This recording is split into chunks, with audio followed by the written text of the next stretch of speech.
So, the game that we're going to be playing is called Nodal Bastion. And it is a tower defense game. I like the CRT effect, by the way. We have to protect the core. Collecting this with the cursor fills the top green bar to prepare the next node. Collecting downward triangle with the cursor. Buy upgrades later. Mouse wheel, hold right click, zoom, pan the camera. That's a nice feel. I like that. I don't think I've seen that. Look at the way that it bends, because it's like a CRT. Oh, that's rad, actually. That's a really nice touch on that, dude. Love that. We can place the core wherever we like. I placed it here. Ah! My core. My core! There we go. It hurts. I killed that one. I don't have enough. We have to place these in the way. I'm dead. Alright, we're gonna relaunch this. I understand now. There we go. You have a time period, and you have to place walls in the way. So unlike a normal tower defense, you're not shooting bullets. You're creating barricades. And a web.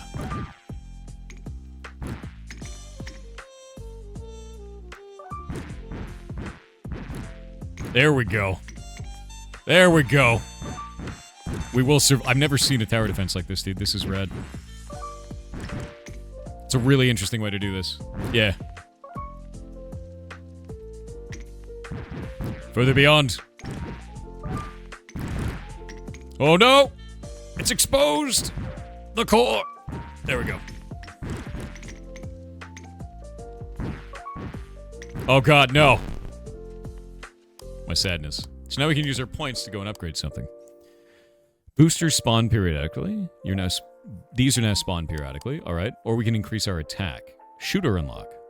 Unlocks your very own shooter node. I love that we can just scale all of... Wait, how far does that go? Wait, is all of your menu here as well? The music volume and everything is inside of this? That's actually awesome, dude. That's a cool way to do that. We can actually turn the scan lines off if we want to. Turn off chromatic aberration. Hurts your eyes? Chromatic aberration is likely doing that. We can change the glow intensity if we'd like. Remove the vignette if we want to. I like that, though. That's quite nice. If we turn the scan lines on, we can change the density of the scan lines, too. I really like this. I like that you've put in all these types of systems. Chromatic aberration really, really bothers my eyes. So the idea of being able to turn it off is fantastic. I really enjoy this, dude. You've done an awesome job with the settings for this. And I love that it's part of this. Lo-fi, YouTube safe.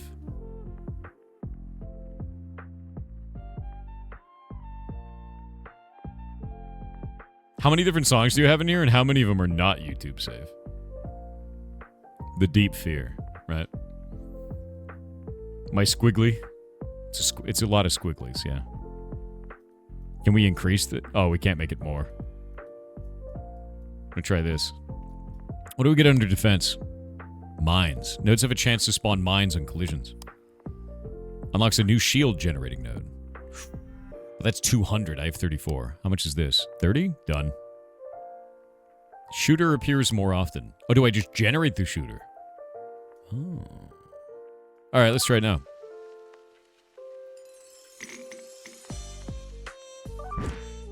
No. The pain? God damn it.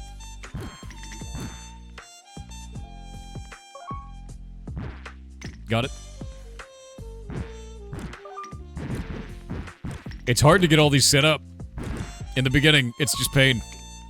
It's extreme pain. Oh, we're about to get shooter nodes.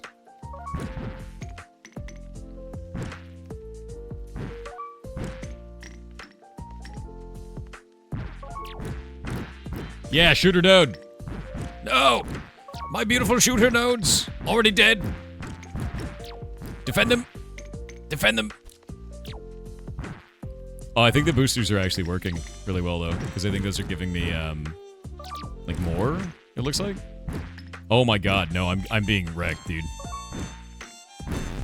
Oh! More progress. Alright, so the shooter nodes are working really well. I need to get boosters spawning periodically. I think that's what we're after right now.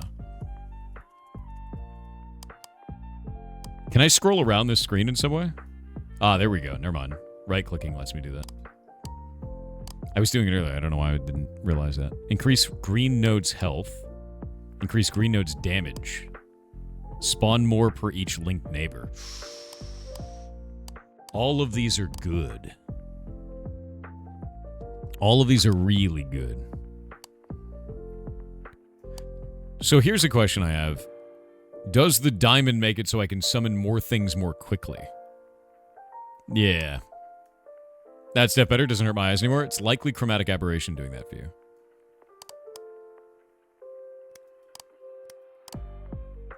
Chromatic aberration does that for me too. I'm gonna make it so they sometimes spawn mines. Yeah, I like the idea of mines. I do love me some landmines.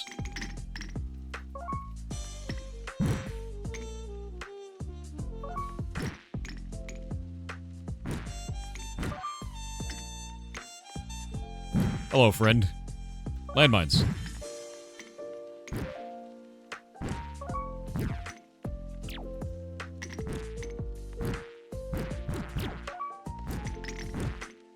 I love the idea of creating nodes like this. This is such an interesting way to do a tower defense. I'm like really kind of excited about this because I love tower defense games, and this seems like it's going in a direction that I find to be unique. You know? Like, the idea of doing this is really interesting to me. Now I just need, like, regen for my nodes. You know? Like, some way to regenerate their health. Creating a giant star!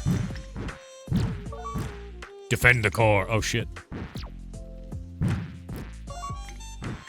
They're becoming more powerful. The cascade failure is upon us. Oh, no. It's all going wrong. Ah!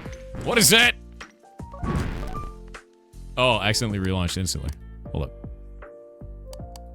I found a boss. The horror was real. Okay, so more links means more boosts, which means more dudes. But this gives a shield battery. Wait, do I only have... How do I have 5? I thought I got... Oh, I guess that round didn't count because I hit relaunch. Because I was spamming clicks.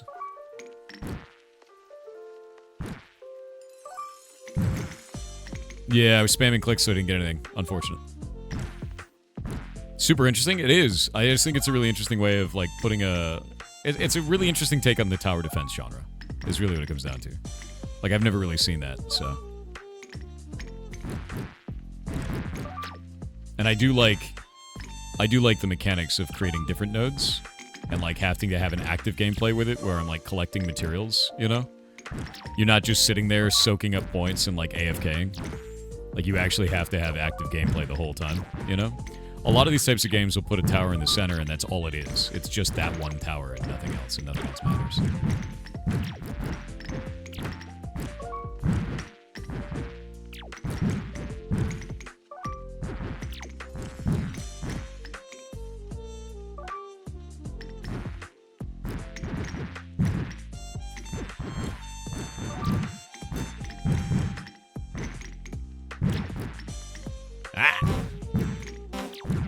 Oh god, he's coming.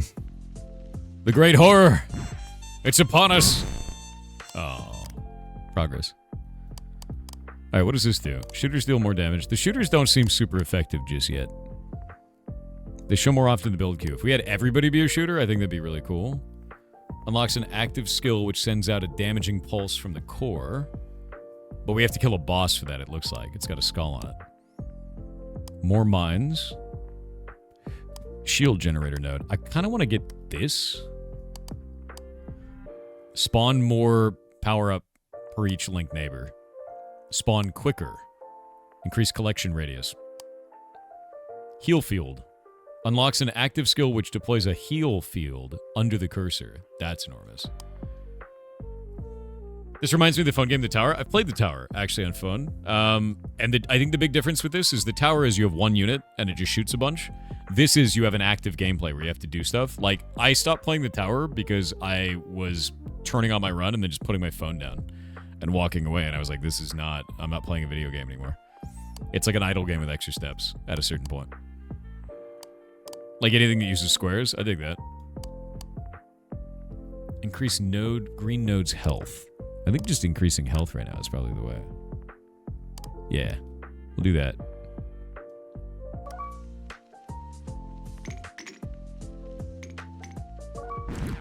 Nice.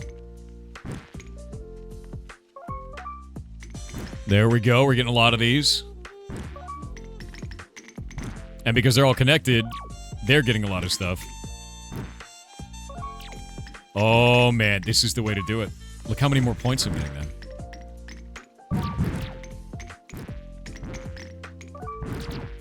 The more connections I have, the more that it spawns those, which means the more connections I have. This is the way.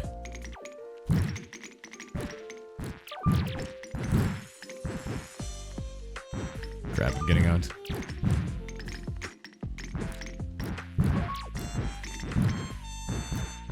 The network is breaking. The nightmare is becoming real.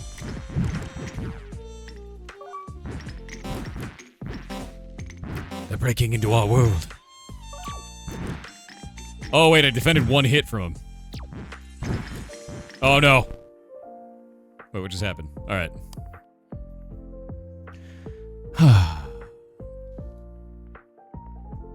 All right, let's see. Do I want more health? I want more spawns. Quicker booster spawning? I kind of feel like I'm running into this point where, like, the zone radius around me is not large enough. But I also need more health on my dudes. This is only at level 2.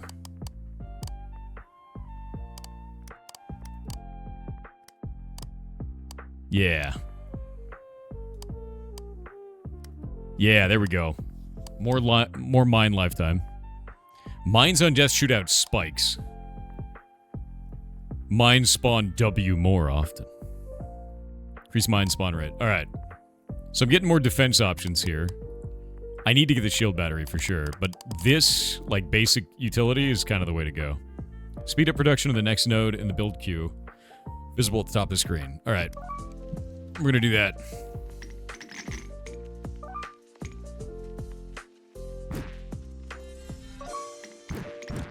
By creating these really early, these node connections, even though I'm taking a little bit of damage, I'm increasing the overall amount of boosters that I'm generating. So I'm going to try to do that as much as possible. Yeah, like this. That felt really good, actually. Hold up. There we go. Right there. So look at all the connections. More connection, more betterer.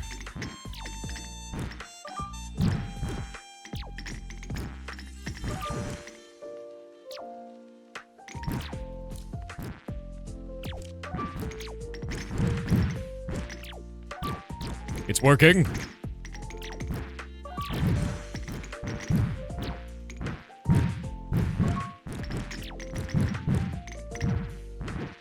Oh god. No, these are wrecking my house, dude. Ah, that's why. I'm doing just enough damage to not kill them in one hit. That's the problem right now. I need to kill them in one hit. We need to increase the damage.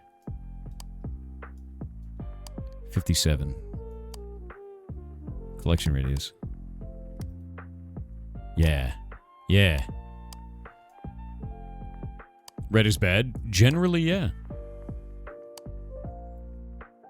Shooter appears more often. That's cool. We can do that.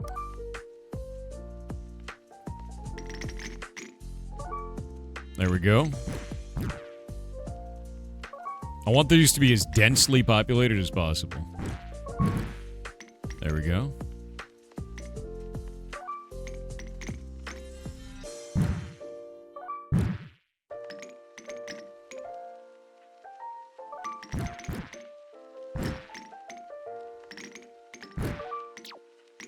There we go, more shooters. The shooters don't feel super strong right now, but I feel like if I invest in them, they're going to be really strong. Like, if we had all shooters instead of defense node grids, instead of green ones, I think it would be pretty formidable, you know? Yeah, like, they don't do a huge amount of damage, but they definitely do damage.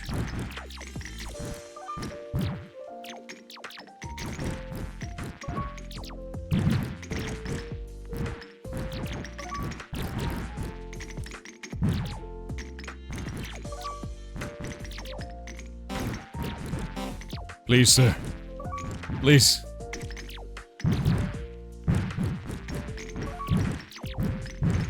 Alright, it's working. Wait. Oh god. The great horror. Yes! No! I may not win today, but I will win. Oh. Alright, progress. We need an X. Whatever that is. I don't know what that is. It's close. We're getting there. I feel like the shooters were cool. Landmines were cool. I feel like I just need more health. How much points do I have, though? Quicker spawner boosting seems insane. Because the thing is, like, economy-wise, do I care more about more per linked neighbor, or do I care more about faster spawning on those? I feel like it's the faster spawning. Generally. I'm gonna do health first, though. That's the green node only, though. That's not the shooter nodes. So we have kind of like a conflict of interest now. The green nodes are defensive nodes. The attack nodes will have less HP. But more damage. Alright. Might have a snowball effect after failing a bunch? Yeah. I feel like I might have a snowball effect. We'll see. We'll see how it scales, right? That's the whole point of games like this, is to kind of like figure out what scales the best and go from there, you know?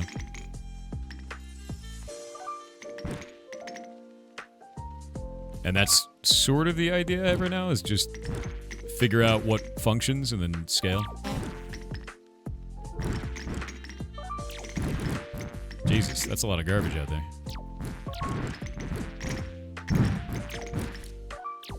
There we go. So we could put a defensive line in front of our shooters. So the shooters can be in the core there. I wonder if this is going to turn into like They Are Billions by the end. So like a million different...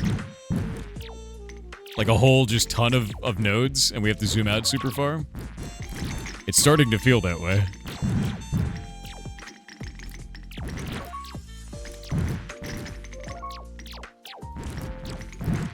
Oh.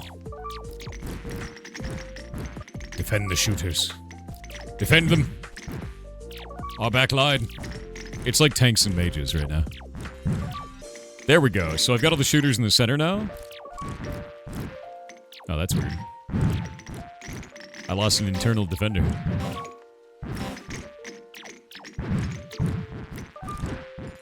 Oh god. Oh god. No. No! I got a lot of points, though. 201 that time? That's a lot.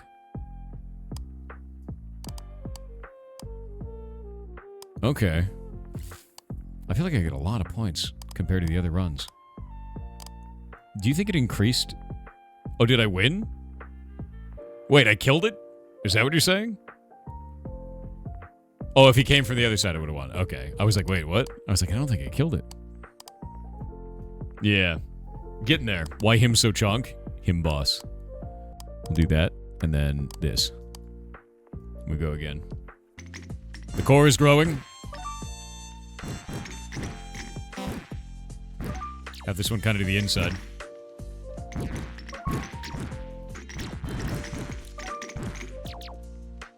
More bullets. Yes. Defensive line is working. Our tanks are holding. The horror may be real, though. I'm gonna defend these. There we go.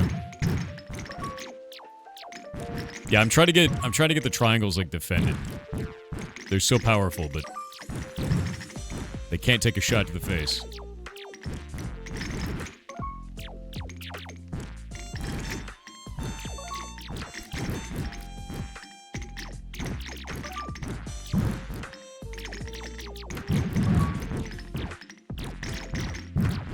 The south is not good. I need way more defense. Okay, there we go.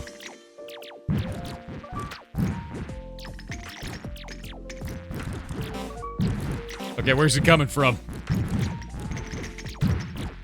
It's from the south. Kill it. Come on, man. There we go, there we go.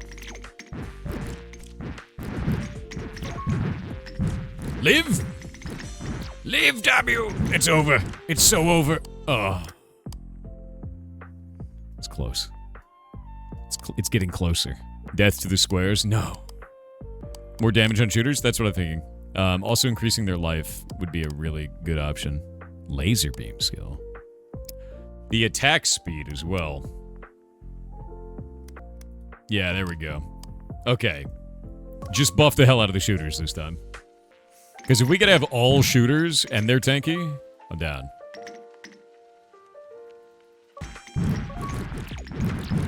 Is it just me, or is the enemy scaling in speed to its spawn versus me leveling? Because I feel like I'm getting a lot more points now fighting than I was before, which makes me feel like there's a lot more dudes than there were before.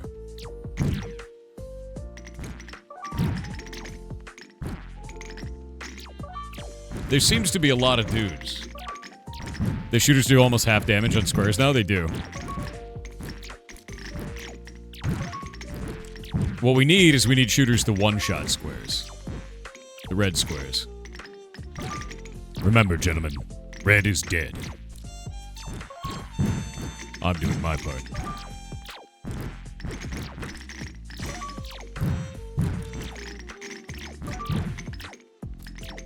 What do you mean?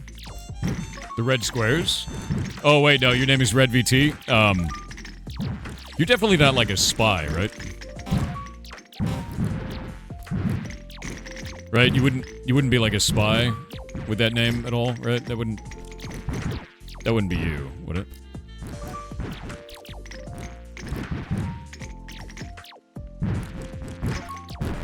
Oh! Need more damage. Oh, they can't go up anymore. Oh, jeez.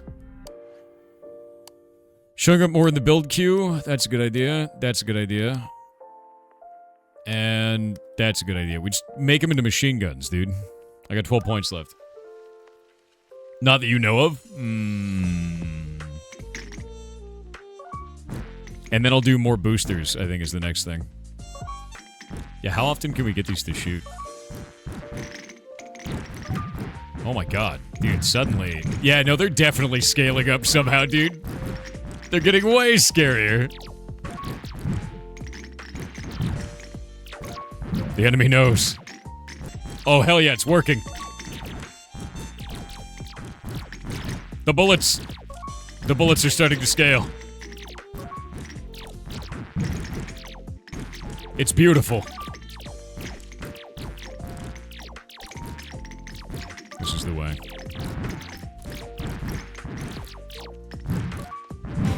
Oh god. Okay, that's not great. Oh no, we came from the worst side. Come on, dude. That's not great. Literally showed up on the worst side. F. What can we do with this? I think it's gotta be mines at this point, dude. Yeah. Our yellow triangle has died. It's very sad. Mines on death shoot out spikes. Can't go wrong with that. Spikes now explode on death. Spikes travel farther in distance. More health on the shooters. Shooters also shoot faster. Shield? I think I'll do shield next. Yeah. Yeah, I'm gonna do shield generator next. I want to do spikes and explosions first. Yeah, we're gonna get the shield. Spikes now explode on death seems insane. So now we have... Our mines now shoot spikes, and the spikes now explode. Glorious, really. Mines are great exploding? Yeah, I'm super down. The idea of, like, an exploding mine that shoots spikes is deeply hilarious to me. And seems like something that we need no matter what. Hexagons, bestigons, dude.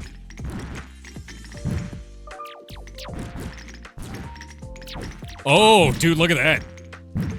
Oh my god, the mines are insane now. Look at them go. Mines are amazing. Why are mines always the best, dude? Look at the mines. Holy crap. I love mines. I love mines. Yeah, it's working now. It's always like, get more powers. More weird powers, right?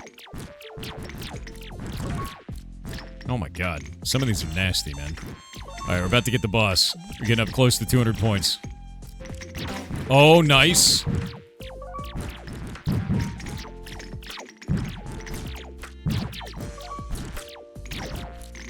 The landmine pushed it away. Oh, there's so many ads. Oh my god. This is it. This is it. Yes. Give me that. Boss fight done. Alright. Heal field. Yeah, the idea of an active skill of a heal field seems insane. That seems completely insane. Yeah. Channels a laser beam damaging all in its path. Unlocks an active skill which sends out a damaging pulse from the core. I'm gonna do a nuclear bomb. Yeah. A little bit farther. All of the farther. Again. What's the button for my pulse? Is that spacebar? What do I press to shoot the pulse out? Nickname generator. Alt F4 is a great idea. It'll show.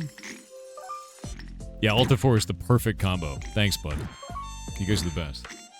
What's the blue zero? That was a shield generator, which I probably should have taken, but I wanted to shoot a gigantic explosion instead.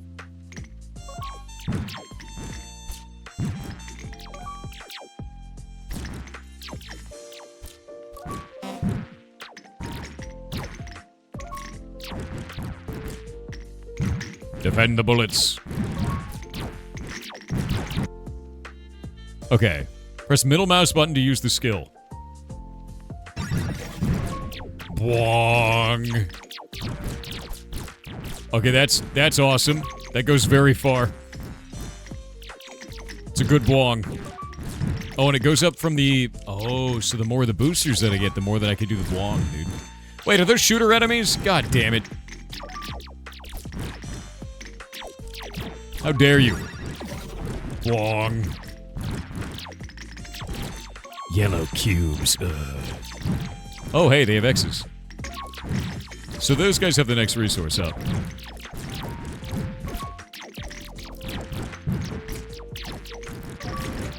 And the more of these that I can do, the better. Sick. Give me those. Alright. Now we're cooking with gas.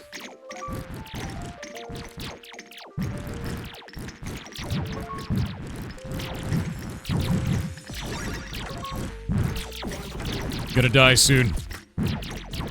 But I'll die gloriously.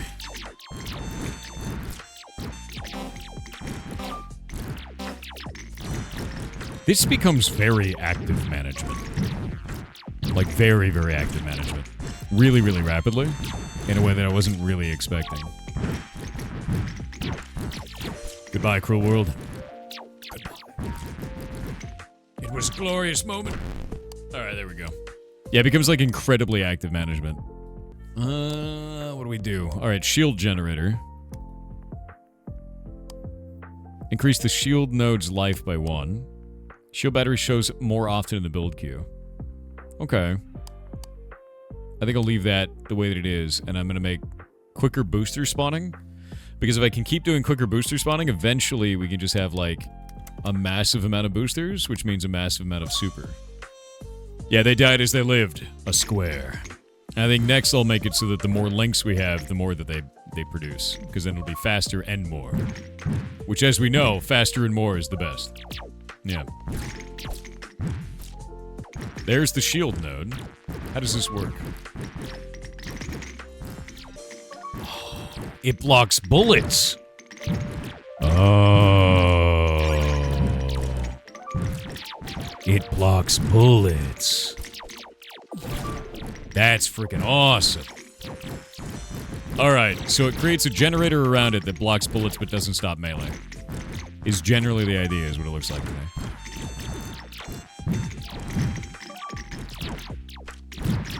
That's quite neat. I'm trying to think of how we're gonna mix that into the system.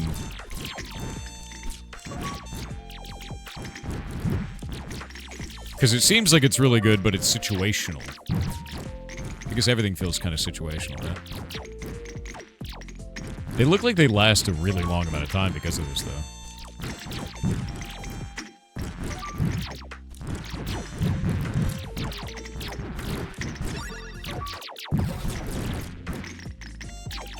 Slowly getting crushed. Yeah, I don't think any of the shield barriers have died.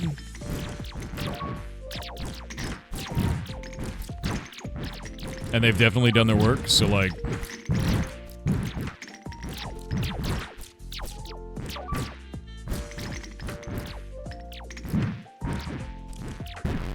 Oh. Yeah, they're definitely doing their job. Really interesting unit. Summon red square. Yes. I wonder if we can increase the radius of that shield. That's the other thing I'd like to know about it. Pulse lifetime. Make it last further. Pulse is cast one more time for free after a short delay. That seems busted. We haven't seen the circle used in the boss? Oh, you mean the ult? Yeah, I want to try that out as well. I think that's actually kind of interesting too. I do feel like increasing baseline damage of our shooters is probably like the right way to go right now. Pulse dealing more damage. Pulse reaches further. I'm going to make it reach a little bit further. And then I'm going to go over here and increase the damage of this twice. And then increase the damage of our green nodes. And then we'll go from there. Maybe have mine spike range increase. I think I'll start doing mines next. Yeah, that's a good idea. The mines are just like... They seem really, really good. I also need... I don't know. Everything feels like it's good, so it's like, just get it all, you know? It's more like kind of playing around with stuff right now. But I feel like if we can get enough shooters going and their attack speed is high enough, they can become incredibly busted. But we have to defend them. At least that's the idea. There we go. Put a shield right out in front. Wong.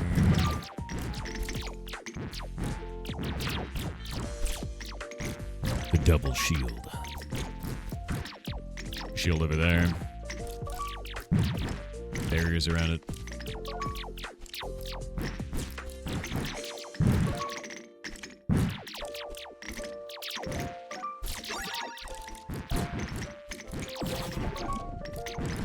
I do love that whenever you finish a, like, you can build the next thing. Some bug just landed on me and flew away.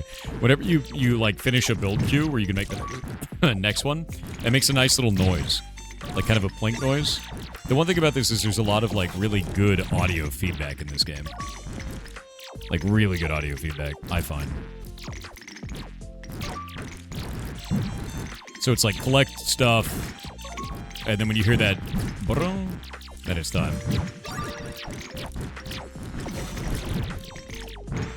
Oh god. Eat it. It pushed the ult, like, the enemy away, the boss. But it was not enough. Okay. Definitely worth it to do that. Let's see. Okay, so now I can do... probably the landmines? Mines spawn more often. Increase the mine lifetime. Spikes last longer. So they travel a farther distance, so the explosion will be much bigger. I don't know how much farther, though. We aren't collecting the X's that time? That's probably true. I probably wasn't collecting enough of them.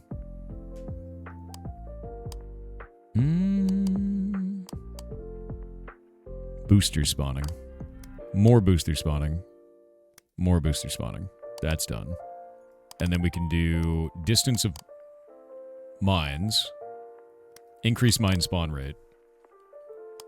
And mines stay on the map longer. Mines stay on the map longer, and the mines do more damage. and then spikes last on her. Mines. Did the upgrades. Does the ult do more damage in the inner, smaller part? I don't know. It seems like it pushes them away for longer, so I guess by that effect you can hit them multiple times, is what it felt like. I think I need to just focus on economy next. Your game is chill, dude. It's very fun. Simple mechanic, enjoyable to play. Good job. Take this. Bong, bong, bong, bong, bong. Oh, we need to do a little bit more damage. Because it didn't do enough against that shooter there.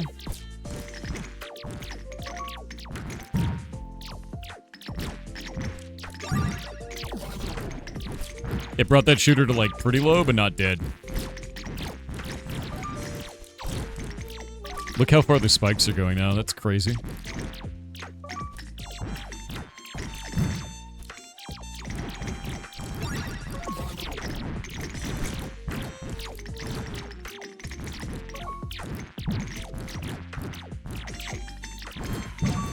There's a landmine all the way out there. Hell yeah.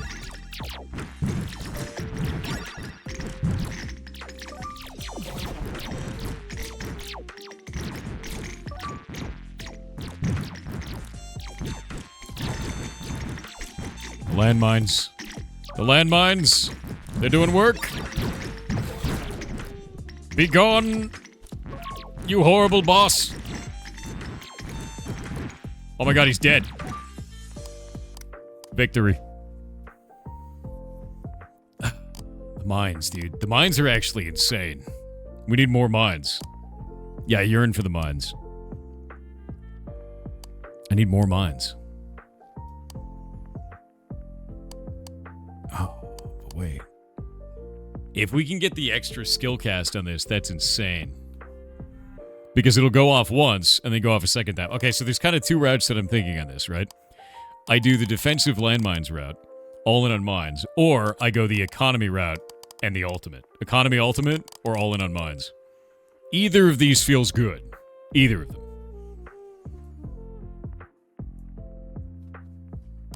I'm definitely going to get this. We need to get the heal field first. A pulsing node that does area of effect damage.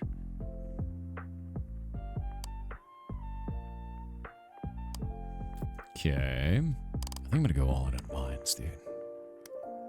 Yeah. Yeah, I think it's mines time, dude. Yeah. All in on mines. Oh, wait. Do I only get one or the other power? Oh, I wonder if this is worth. We'll find out. With the defensive build, I feel like mines should probably be good if I'm healing, you know? We'll see if this functions.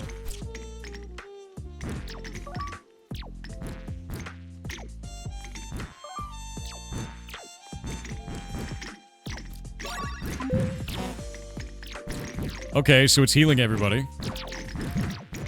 Alright, I mean, that was cool, but it wasn't like destroy everything on the screen in a giant wave of death cool. I feel like over time it is just gonna get better, though.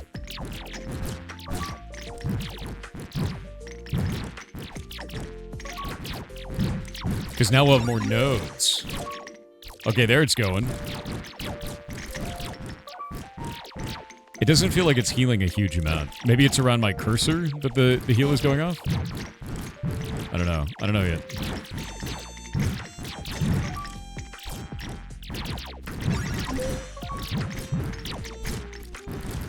Okay, it's around my cursor, it looks like. So I need to not move it when I'm healing stuff. That is not as effective as I wanted it to be. But I feel like anytime you're trying to balance a heal effect, it's gonna be a hell. Like a hell of a thing. I think it's mostly because, like, I have to... Oh, wait. Wait, what?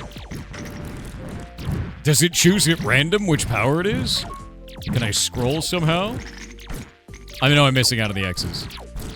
I know. I'm getting them now. It's random? Okay. I feel like the heal is way more common comparatively. So I need to take that into account.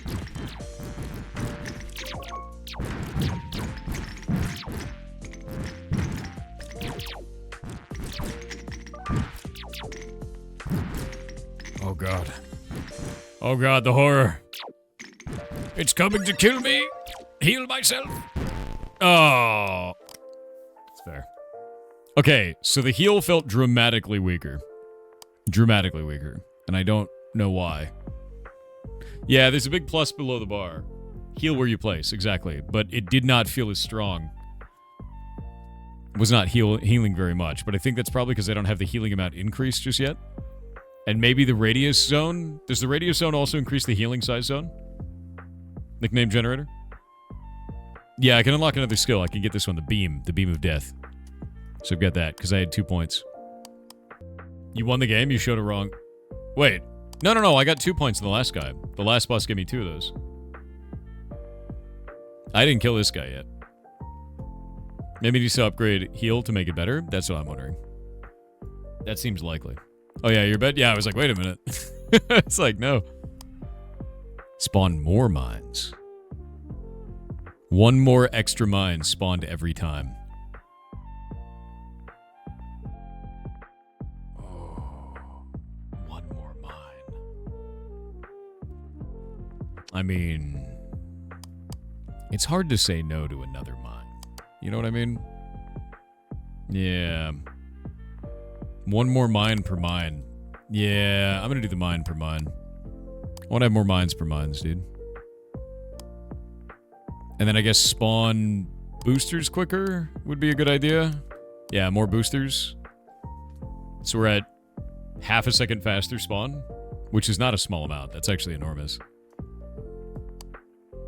More HP on our shooters. No, I don't have the points for anything. All right.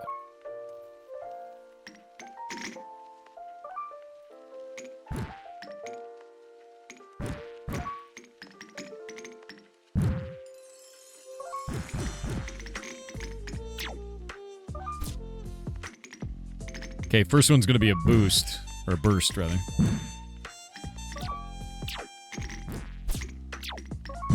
Look at how much explosion the mines do now.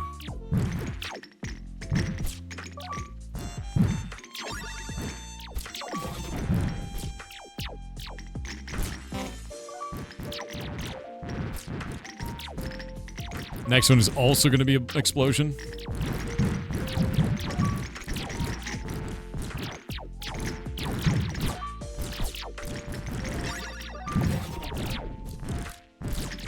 Put that shield down right as all those guys shot. Feels good.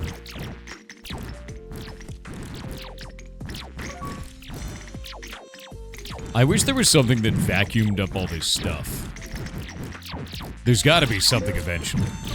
There has to be. I just don't know what. We need a vacuum.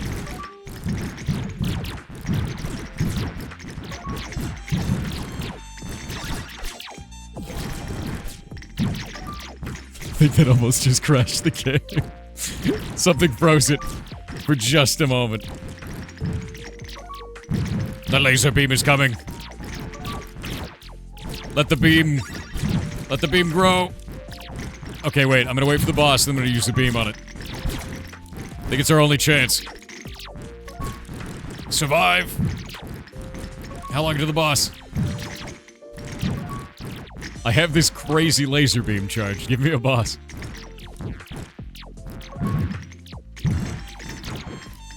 I feel like I'm holding, like, a bazooka, right? Oh, there it is. Eat it! Okay. That did a lot of damage. I don't think it did enough, though.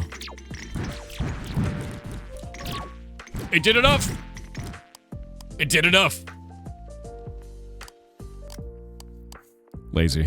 We love lazy. We love lazy, dude. Bottom bar shows the boss. Spawn time? The bottom bar. Oh, alright. I'll look at that. I didn't know what that was, so that makes sense. Laser beam lasts longer? deals more damage. The only thing that I wish, to be clear with you, is that I wish I knew what more damage was. What percentage, what value, right? That's the only thing that I wish of these tooltips, is that I knew exactly what they were doing. Everything else feels great. Increase green node's damage. You're a value enjoyer too? Yeah, I love me some values. It's more percent. What do you mean? God damn it. Goblin behavior. I think quicker boost spawning is, like, great so far. I think it's, like, carrying the shit out of me right now. I do feel that the mines are also carrying the shit out of me. Spikes lasting longer is very cool sounding. Yeah, let's just cap that out. And then we'll do mines spawn way more often. Just more mines. Just additional mines. And then mines. And then mines. And then we'll do laser beam. Wait, what's going on up here? Wait a minute. Okay. So I'm getting these upgrades as we go. Enemy flying bombers unlock. Oh, dear God. We're gonna have bombs, dude.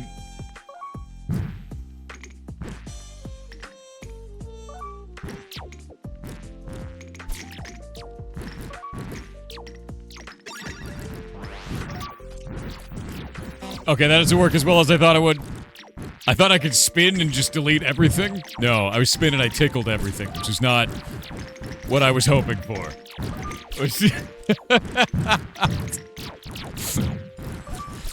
It does not do the damage that I required.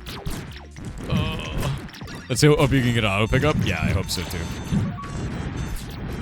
Eat it. Eat it. Oh my God, there's so many points. Is that a hype train? Thank you very much. That's incredibly nice of you. You're awesome. We're gonna have the dev on after this run. I'm gonna go hop into the channel and talk to them right after this.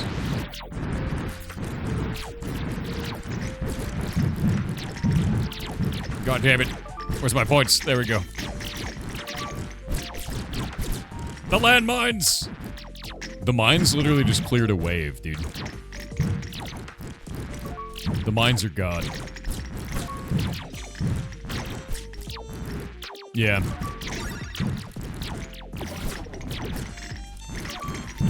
Okay, so the beam is not fire and forget. The wave is. I find the wave to be dramatically better right now. Because the beam is like, you have to control it. I just put that in the wrong spot. Nice. Oh, this is rough. Like, if I had a wave on this run, instead of the beam, or instead of the heal even, I think it'd just be better. So I do feel like the wave is just always stronger right now. That may change in the future, though. Depending on how they upgrade.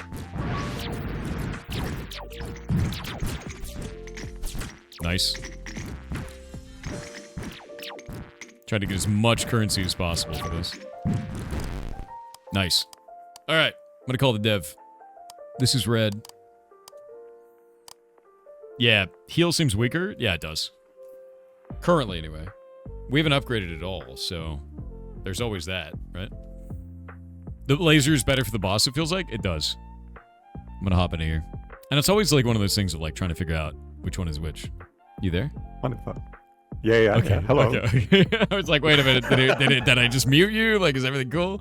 Yeah. So go ahead and introduce yourself to the community, and we'll go from there. Thank you. Yeah. Well, hello everyone. I'm the developer behind Nodal Bastion. My name is Victor. I'm from Czech Republic, and yeah, that's about it.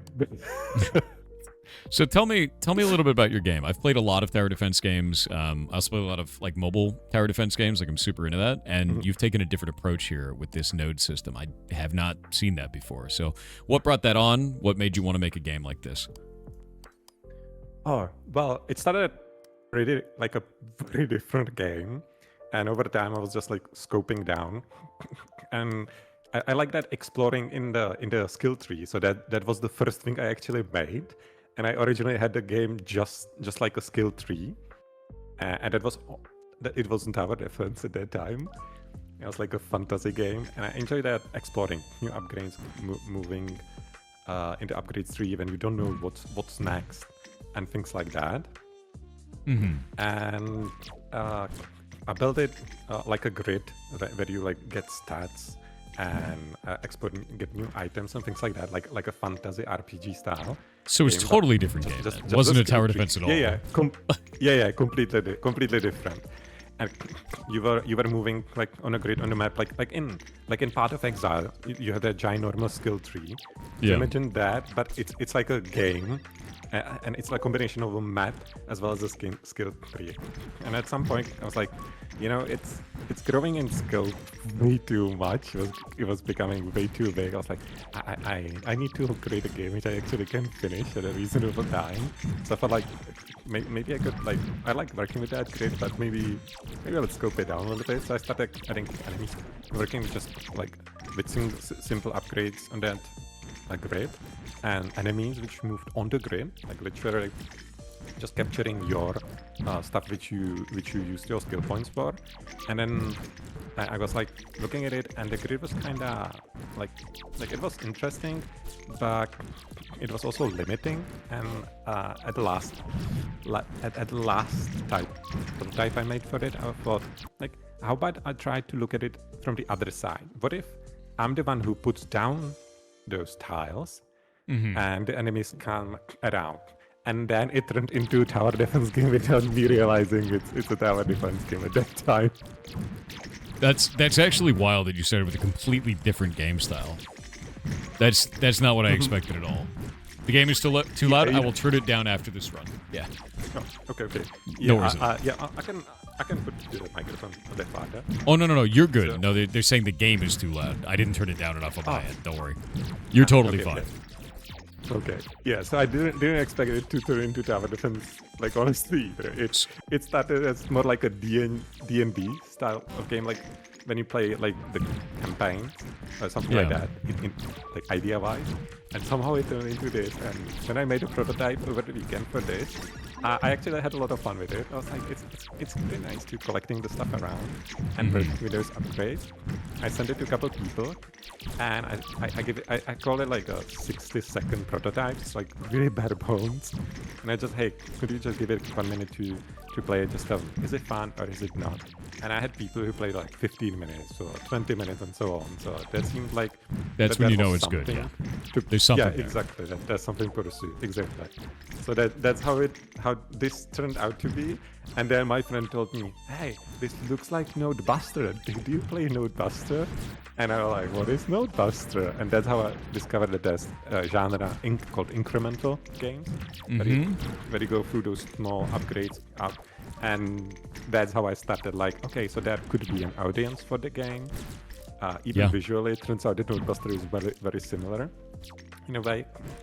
So it's like, okay, so that could be people who would play the game. So that's how it started. It started like almost like a small D&D. That's actually really funny. Like, how far into development did you end up switching tracks so hard? Like, how long had you been developing the other game? Well, the game you play right now was the 12th prototype. So it took me 11 prototypes of different games until I get to this one. Wow. That's wild. Yeah. Yeah, and that's actually really awesome. Like, the fact that you pivoted, even though you're like, I've done so many prototypes, done so many ideas for this, let's make a tower defense out of it. That's really cool. And like, how do you balance around this so far? Because it feels really good to play. The progression feels really good. There's a little bit of like, I don't know where to use certain powers quite yet, but I feel like that's something that I learn over time while playing it. But yeah, what is your approach for balancing when it comes to something with so many powers? Right? Like, honestly, balance is a nightmare. Like it's a nightmare. Yeah. Okay. Fair. The fact that it's an incremental game and it keeps progressing, everything's progressing. It's like your skills, your nodes, the enemies progress, the stages progress, and everything. Even the boss progresses with its powers, and there are different bosses later on. Well, not in the demo, but later on. So if I make a change to single power, like you get a little bit more green resources, then everything has to be rebalanced because suddenly you can shoot skills every couple seconds. You can build everything so much that the enemies can like are not a challenge. And if I just slightly change one enemy, then it starts like the whole progression system starts changing. So I need to rebalance enemies as well as player stuff. So it's a nightmare. Like this part, it takes so long to do. Yeah, because I was going to say, like, if you change anything in this, like, if you change the base health of a green square, the whole thing would just cascade out of control because it's like the basis of all of your balance has changed now. So I was sitting there, I was like, how the hell did he balance this thing? So it makes sense that it's a nightmare, legitimately so. It feels good, though. Yeah, Feels yeah. like you've done a very good job with it, so. Oh, thank you. That's great. Because like you mentioned the balance of the green nodes. That's the worst part to balance since that's your macro in the game. And it's there from beginning. So any change to that, I'm just like, I look at it and I'm looking at, can I change something else Yep. before I get to the green nodes? And I'm like, okay, I kind of want to have skills to be there a little bit more often. So let's increase that number a little bit, increase the resources a little bit, and then let's spend a week or two just balancing the game. Yeah, no, that makes sense. How do you go through that process? Do you just play it a ton? Do you have like your community goes and plays it? Like, how is it? Like, where do all the hours for that go? Well, I put in all the hours, right? You have like 24 hours in a day, so that's a lot of hours. Use them all. Yeah, yeah. Indie dev time. Yeah, exactly. Yeah, definitely. Just use every hour available, right? Like, why would you waste any? It makes sense. Sleeping, eating. No, who needs that?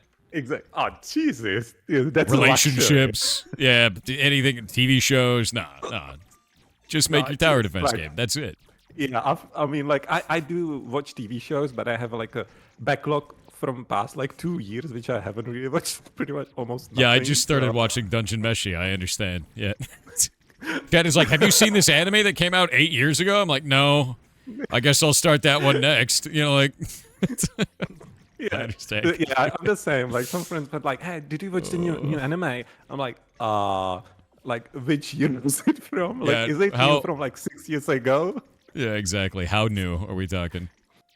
Yes. So otherwise, I keep balancing mostly on my own. Just keep playtesting it, and when it gets to like state where I feel like it's playable, it's decent, I ask a couple people to play the game, and they play the game. I watch them how they play it. I have a couple of friendly developers who play the game and give me some feedback, and a couple of people over time since I started showing the game on Steam and since the release of the demo and such, who just play the game and give me feedback. So that's incredibly helpful. Like any feedback goes, like I'm really going really deep into it to see. But yeah, it's mostly me playtesting it and putting hours into it, and just like regretting that I chose incremental genre. Honestly, I love incremental games though, so I'm glad you did. As much as it's painful, right? You know, I love these types of games. Like they are my favorite. Yeah, me too. Since discovering the genre, I love it. I played through the entire Node Buster and such. I love these games. But Jesus, it's such a pain to balance. Like even the simple game takes forever. So with that in mind, you balance is just hell for you. I'm interested. Like, is this your first game, or were you trying to make your first game when you were first building this, and you pivoted to this? Well, this is my first commercial game. I made actually 3 small game jam games. Okay. Like I originally started as a chemist, so you know, a chemist. I wasn't exactly. Yeah. I started with that. Then I pivoted into like I'll try programming later on in life, and now like I started pivoting into game development. So you know, I don't have really that much experience in games that. Like just past like a year and a half or 2 years or something like that. That's when I started like focusing more on games.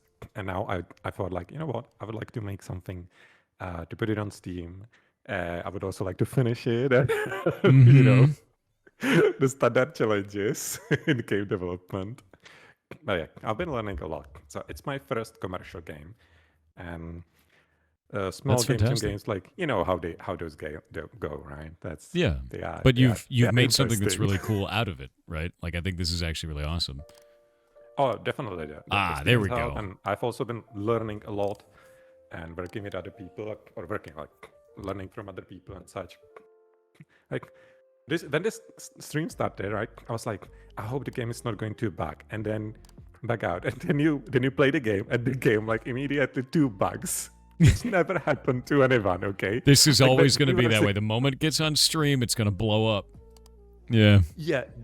Yeah. I don't know why. Like early on, when you're upgrading the game, when you started, you're like, oh wow, why am I getting so many red rewards? Like I'm like, yeah. Oh crap, the game progressed one another stage, but he didn't beat the boss. I don't know how how it is possible. So you actually played the entire game like one difficulty higher than you should be. Okay, that's funny. I was like, fuck. He's not going to get the resources to make the new upgrades. They need the extra new enemies like the axes and such. But you beat it still. Like you still beat those stages. I'm like, oof. I mean, it just felt like it was trying to kick my ass, and it was fun. Yeah, I didn't even realize it's funny as hell. Okay. Yeah, it was trying to kick you more than it should. The dev has sent me a save file with everything unlocked, so we're gonna see what this looks like at the crazy endgame. Yeah, all right. It becomes quite a mess, so you need to be a little bit faster because you'll get a lot more stuff here. Yep. Yeah, I felt that. What are those? What are those? Oh, it looks like they're barrier nodes. They're producing shields. The little blue ones, they repair. They are repair drones. Oh, that's sick. So they are automatic. So you have some passive skills in the game as well as active skills. I'm trying to give player like some things which they can do actively and some things which just happen, like the mines. The mines are my favorites. That's why I say they are awesome. Just upgrade them. Do you have any plans to... Actually, I'm going to quit this real quick. I'm going to turn down the volume. There we go. Do you have any plans to put anything in that absorbs stuff off the ground? Because I'm finding that like the action of having to go out and pick everything up becomes wild after a while. Yeah, definitely. That's part of that incremental progression. It's not in the demo yet, but there will be nodes which will actually be collecting the things for you and storing it.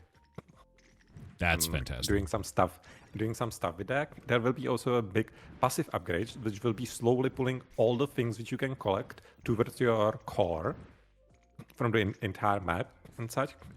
So these things will be there. There will be more progression. Right now, you get like skills are randomized.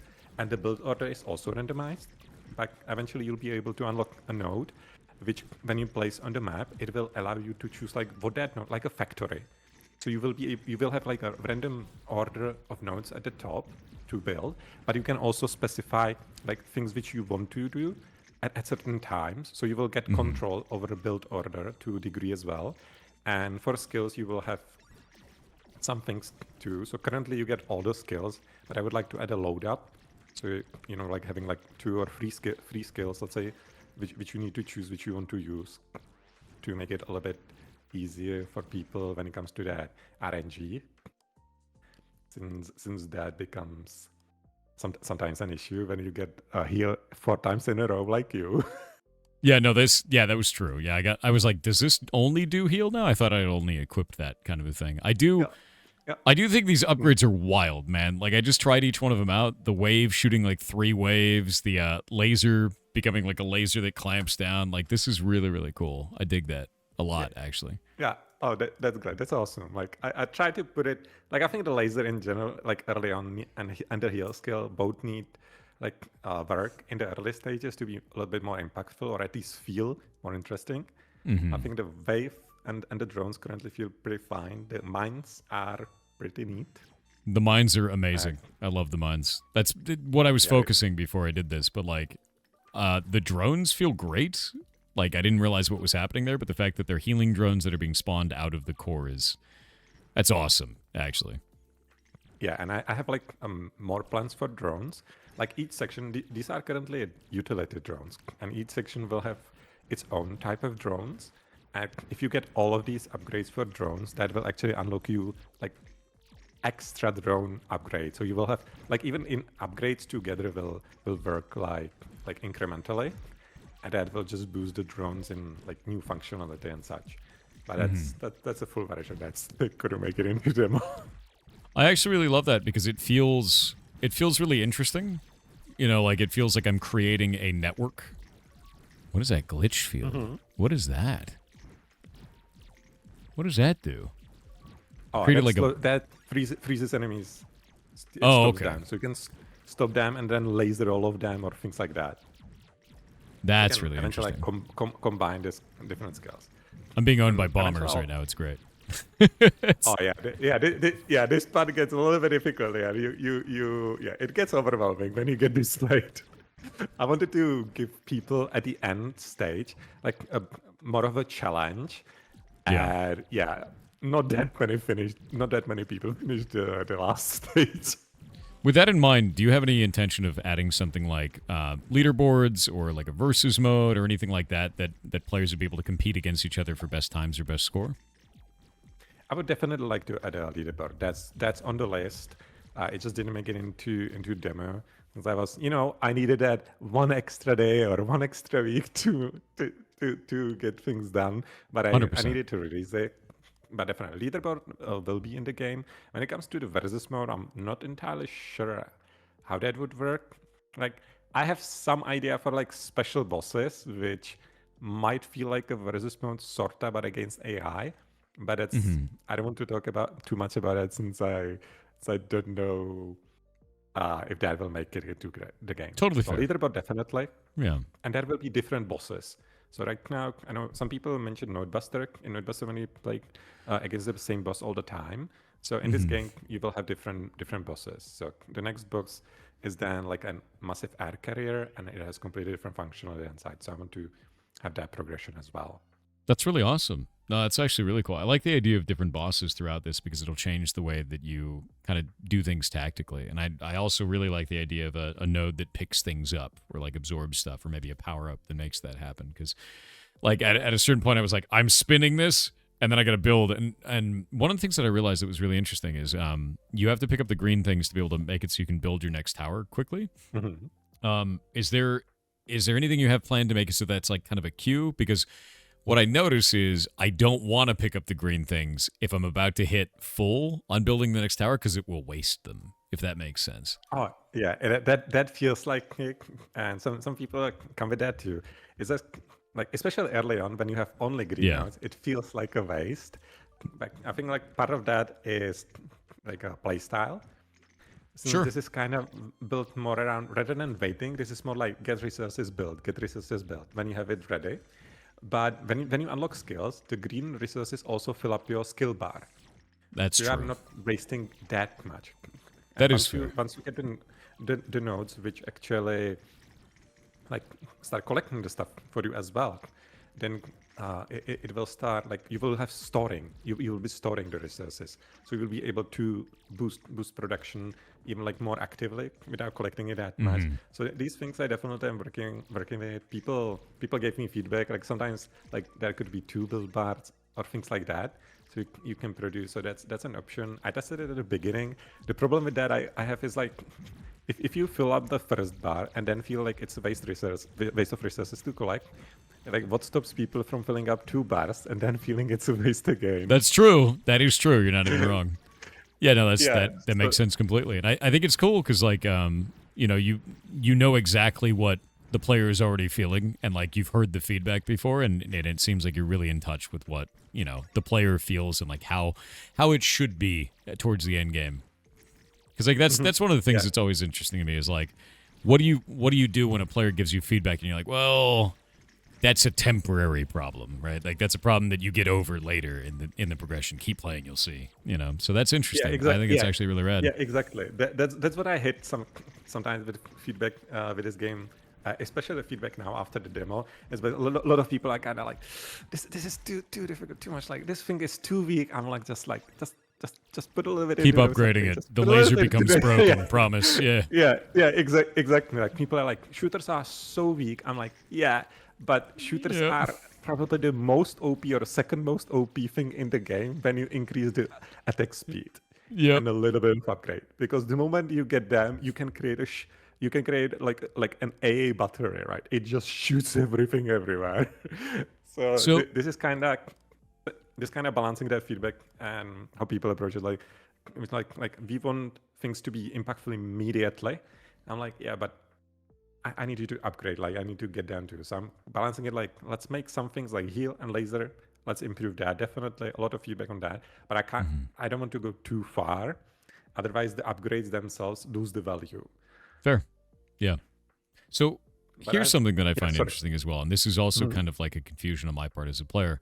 What happens if it says shield battery appears more often, but also I get shooter appears more often? But also I get, like, for each of those tower types, wouldn't that conflict with each other because you have a defined build queue in a row? Like, are those offsetting each other in some way? Like, if I want to make a build of all shooters, wouldn't I have to not get the bonus shields, if that makes sense? Yeah, that's currently how it essentially works. There's a little bit like all of them have a spawn chance, and that's what you essentially increase. Except the green nodes, they have always like at least. Well, no, they have either a higher spawn chance than everything else, or 40% to make sure that you always have resources. So you're But basically eventually- replacing the green spawn chances with those. With those upgrades. Yeah, Okay. it kind of adds cumulative. It adds as accumulation. But yeah, the green nodes are guaranteed to have like 40% at least, and the remaining 60% is split between the other nodes. But Okay. I do want to, I mentioned that I want to add like factories, so that you have a node which, if you place it into the world, let's say you place it on a shield node, that factory itself will be producing shield nodes. So when you click on the factory, it will give you the shield node immediately, which you can place around. So Oh you my actually, god.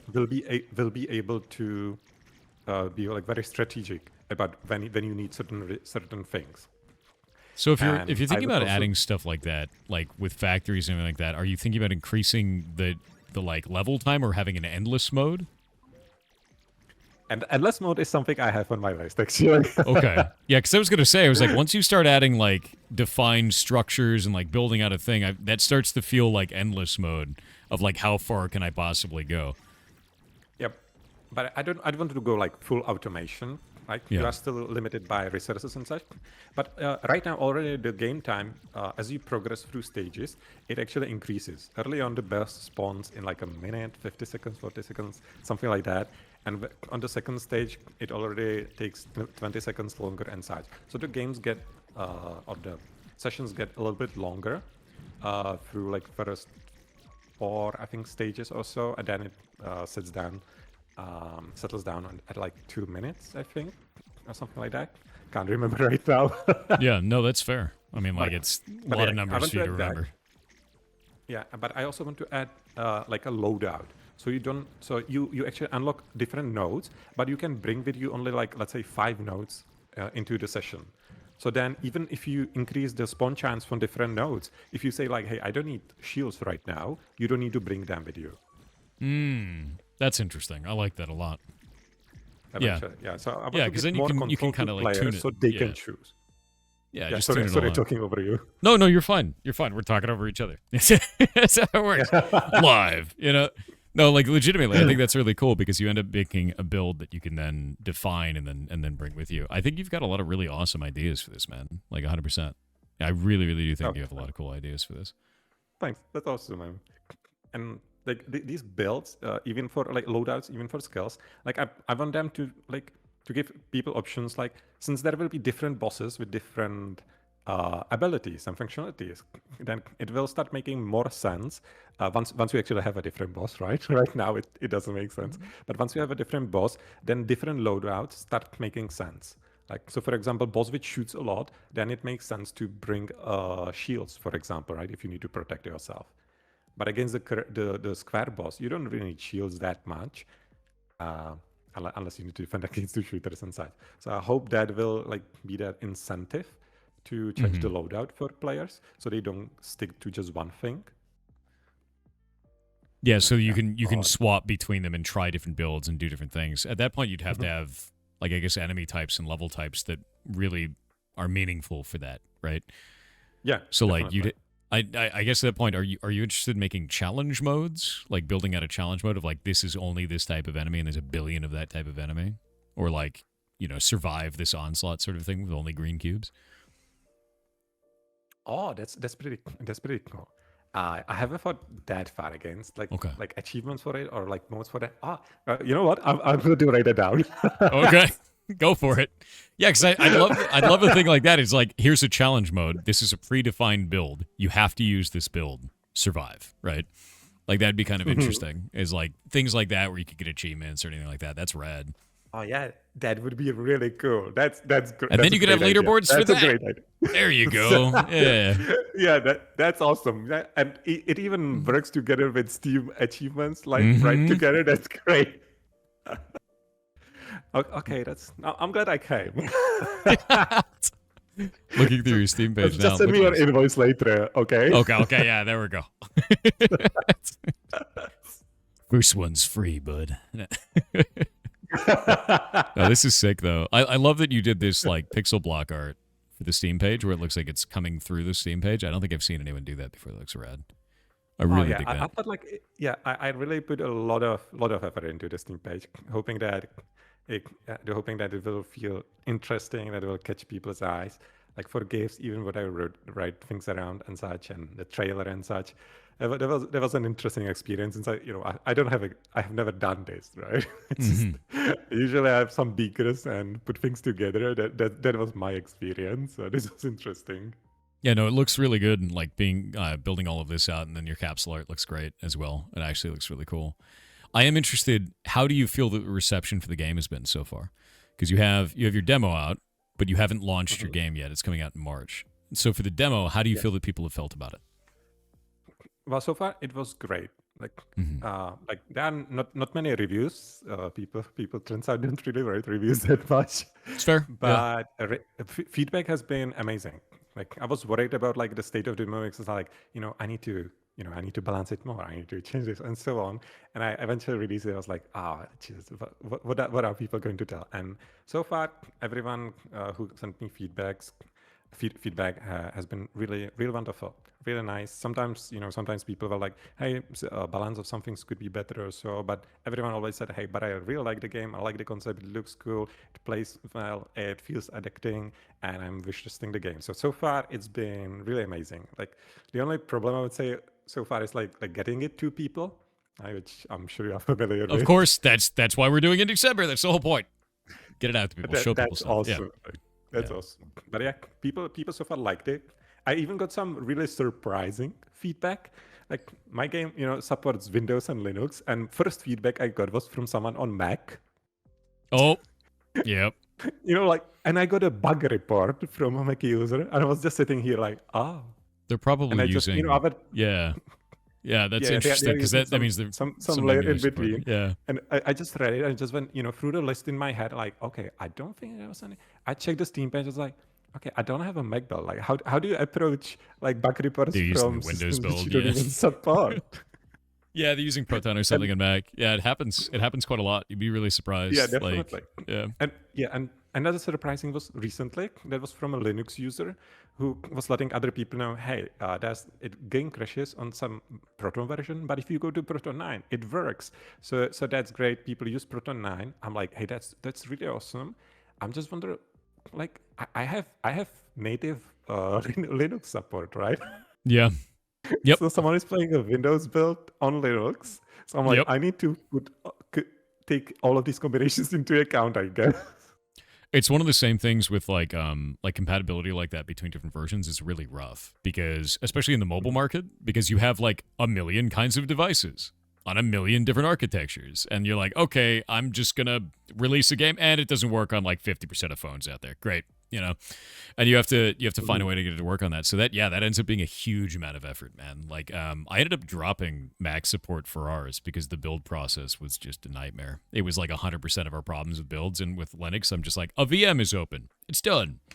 It's like super easy for that, but for Mac it was like you have to buy a license key that it expires every year. It's $100. You have to have actual physical Mac hardware. They don't let you emulate, so you have to do physical hardware. So I had to buy a Mac Mini for like $800, and then you have to use Xcode to compile it with that license key on that Mac using it remotely. And most of the time Xcode just breaks. It's great, and then you got to reprovision the license key again and do it all over again. But it's like It was a nightmare, dude. And then the moment that whatever Mac device you have it doesn't support the latest version of the Mac OS, you have to get a new device that does support it. Or the whole thing doesn't work anymore. Yep. And I was like, So they I'm out, lock dude. it in Like, behind devices? yeah, we did that for a year, and then the moment that our Mac Mini couldn't do the latest version of the operating system and wouldn't run like Xcode anymore, I was like, we're dropping Mac support. I can't do this anymore, dude. Like this is ridiculous. Because it was delaying patches by like a week every time. And it was just, it's like, I don't want to do this at all. That's rough. That's horrendous. And for the Mac players, there was such a small amount of Mac players, and they were like, whatever, we'll just play the Windows version. I was like, all right. Like, I Nobody know that, actually cared. Yeah. Yeah, I know that Mac support is a huge pain. I checked the page. I'm using Godot Engine, and I checked the page for how to get it on Mac. I was like, okay, so I don't own a Mac. Then there are so many things around which you just listed. I'm like, okay, like It's just I a think mess. Windows and Linux is fine. Windows and Linux is fine. And with Linux, you can put it up on Steam Deck. Actually, do you have any plans to put it up on Steam Deck? I think it'd be kind of interesting because you have like the point and click to drop the nodes. I'm wondering how you would resolve that, right? Well, I actually don't own a Steam Deck, so currently it's not really in my budget, but I would like to do it because second feedback which I got right after the Mac report was from someone playing it on Steam Deck saying, hey, it works on Steam Deck, thanks. So, Okay. Well, so at this point, I guess it would be worth at some point to get a Steam Deck since it seems to work just fine. you'd probably have to use the touch controls because I'm thinking about like how you would place the nodes correctly. If you don't have like touch, you'd have to do it with touch controls on Steam Deck.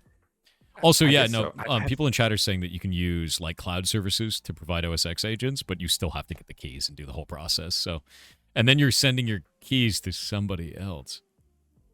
I don't like that. Well, I don't.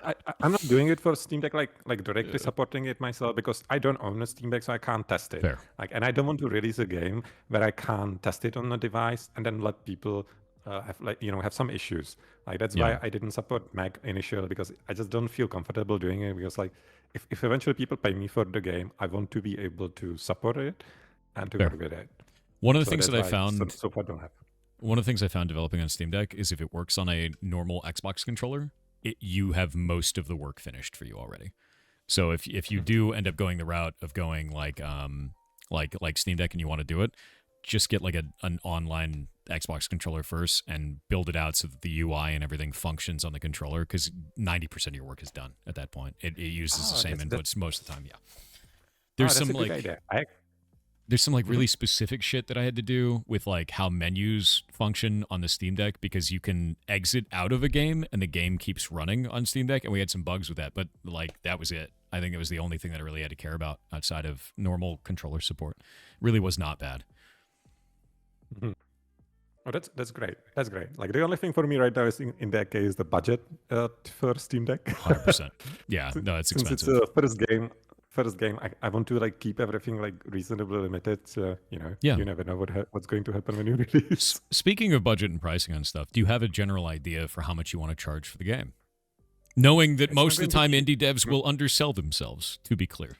It's going to be honest. It's not going to be very expensive, is what I wanted to say before you said it. Yep. But I'll be pricing it similarly to other incremental games.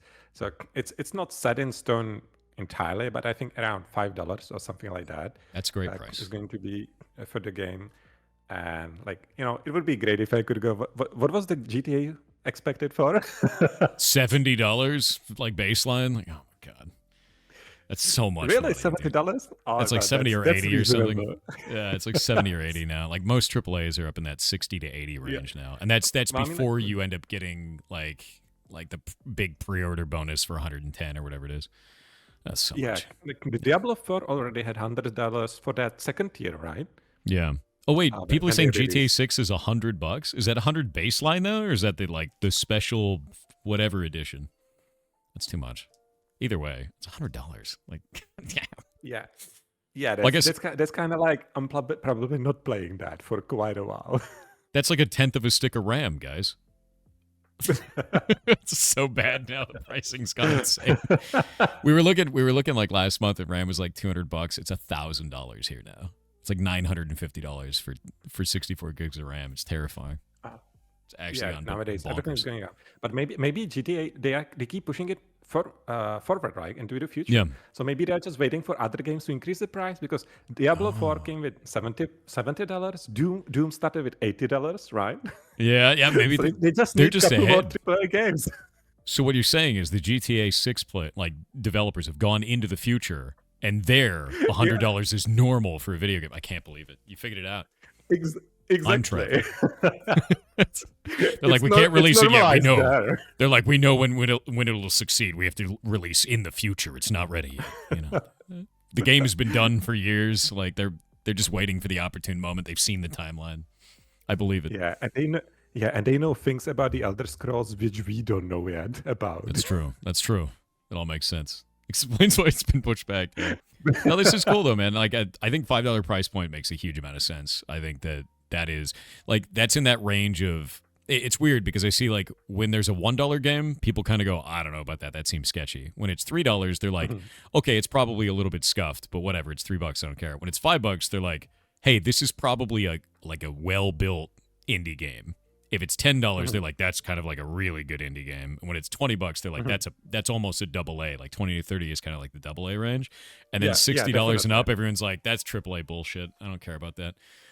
It's like it's like a huge sentiment right now. Like anything above 60, they're like, that's a scam, dude. Like I'm out. Yeah. Like it's like you have kidneys, right? So you can afford GTA at some point. Yeah, Jesus, that's so much. Like the idea of $100 game is just baffling to me. Yeah, to me as well. But I feel pretty much the same about the pricing as you just like mentioned. I actually even split it exactly at the same rates as you did. Yeah. So no, that makes sense. I mean, I'm gonna buy this for $5, 100%. Absolutely, dude. You're making something really cool. That's like, awesome. I have spent, I don't want to say how many hours, a lot of hours playing like Infinite Toad on, like that tower defense, like Infinite Toad on phone, and then like the tower. Just like an absurd amount of hours. Like it's not whatever amount it was is unhealthy kind of time spent on that on my phone. And like so I play a ton of these types of incremental tower defense games, and like this feels unique because of the node connective system and the idea of the drones traveling along the nodes. Like I hope you keep adding powers and weirdness that relies on those nodes connected to each other as a scale factor, because that is very unique and very interesting. It also kind of reminds me of oh, go for it. Yeah, there will definitely be a lot more. Like some of the upgrades will be just like even like let's say like you have shooters and they shoot like slow. But if you, for example, like connect more of them, you empower them, you can shoot faster or things like that. So it will start making like the build placements that will start making even more and more sense, or like strategic sense at least. Yeah. The weird thing to me is this actually reminds me of something that I used to play with when I was younger. I think it's just the node system that's doing this. Have you ever heard of Soda Play? Soda? No. So if you look at my screen right now, this is Soda Play. And what it is it's you create connections between nodes, and then you turn them into a muscle that can extend and contract, and you make creatures. And that's the whole point of it. People make these absolutely wild creatures using this, and it's still online. Like it's still around. Oh, that's pretty cool, actually. I'm trying to see if we can find a better version. Like you build the bridges and such. Like they use the connections as well. But this is pretty cool. If you can create like creatures and such, that's awesome. They make completely insane ones, and I'm trying to see if we can find a good GIF. Like people make worms and like gigantic moving buildings and like all kinds of just insane stuff. And I always loved it. I don't even know if it's around anymore. It's called Soda Play. I guess it's Soda Constructor now. Soda Constructor. That's what they renamed it as. I put Soda into Google and I keep getting K-pop Demon Hunters. So it's not. It's funny. Just everything. Soda pop song, everything. Yeah. I can't find a good GIF of this, but it was really interesting. And they start you with a little creature that looks like this, and it just kind of walks, and that's it. And this is your baseline structure to learn from. But your node connection system immediately activated that in my brain. I was like, dude, I wonder if this moves around or like the nodes do anything in any interesting way. And immediately it just kind of triggered that in the back of my brain. But this, I love the node system, and I think World of Goo is another really good one, the bridge constructor one. Like the World of Goo, I know that one's cool. I like that. Yeah, I love this though. I'm looking forward to seeing how you evolve this. Even just from this That's awesome. conversation, you have so Thank many you. cool ideas to do it. Oh, you have Indiecember in Yeah, there. a lot, Hell of, lot of ideas, not that much time. yeah. We're actually going to be sending out not laurels, but like a badge that you can put on your Steam page, because you can put that up in the bottom right over there, and we'll send that out for Indiecembers at the end of it. And then each of these games is also going up into the library. So if we do this, people will be able to find it up in here. No, that's awesome. It's really great that you're doing this, and I'm really thankful that you picked my game. It's like this is really tough. It's awesome when someone plays it, and watching someone play it, it's great. Well, your game is awesome, and I hope that it does really well, and I hope that this works out. Like, one of the things that we're going to be doing after this is I'm turning each of these into a video, so you'll see it up on YouTube as well. Like, you'll be able to like pass it around and like show it off, because like your game is cool, and it's so simplistic in terms of like the idea behind it, but you've executed it quite well, and I hope it succeeds. You got until March to figure it out. Good luck. Yeah, definitely. Thank you. Here's an interesting one for you, actually. How's it been? Like, how do you feel about publishers? Because you're self-publishing this. Are you just like staying away from it because this is your first game? Is it something that you've been looking for? You've shied away from it? I'm always interested to know what each developer's take is on publishing. Yeah, I don't mind like publishers, but like I've been so busy building this with everything that I really haven't had time to like reach out to anyone. And the development time for this, I originally planned it to be relatively short. And now it's 50 years of your life. Nice, yeah. Yeah, so it works. So I wasn't really expecting like a publisher to even like be interested. And I don't have any experience in that. And I felt like, I need to build a game. I need to finish the game. I need to work with people, somehow update it, get it on Steam, which I have never done, work with Steam and things like I don't know what it exactly is going to take. So it felt like a lot of things when I started doing like a bit of marketing here and there. That felt like I was like 2 or 3 people in one body, and a ton of work. So I wasn't really like, yeah. As I said, I'm not against it. It's just that I haven't had time to even like think about it. Fair. Yeah, no, that's completely fair. Yeah, it's the only cautionary advice I'd give you is every publisher's trying to make more money off of you than they would have had putting in, no matter what. Yeah. So always be cognizant. Yeah, I have a couple of friends who are developers. Some of them work with publishers and such. So I hear their communication. They often tell me and such. And some publishers seem to be pretty nice. Some are pretty wild. Yep. And so far, the only thing I've gotten in my DMs were some people trying to scam me into something about marketing and things like that. That's on daily basis that happens. Dude, my favorite scams, like I actually have them up on the develop.games site, is like one of my favorite scams is just someone will reach out to you and they're like, oh, I'm this content creator. I would love to play your game. And they link the socials and it looks like the real content creator. And then you go and look up their business email and it's not them. And what they're doing is it's an automated service to get a game key from you, and it'll go and get sold on G2A. So the way, go for it. Yeah, that's nice. That's at least a little bit clever, right? Yeah, it is clever. It's super clever, and it looks like them and everything. And they'll even use an email that's really close. It'll be like maybe one character off, kind of a thing. But the funniest thing you can do if this ever happens to you, give them the key.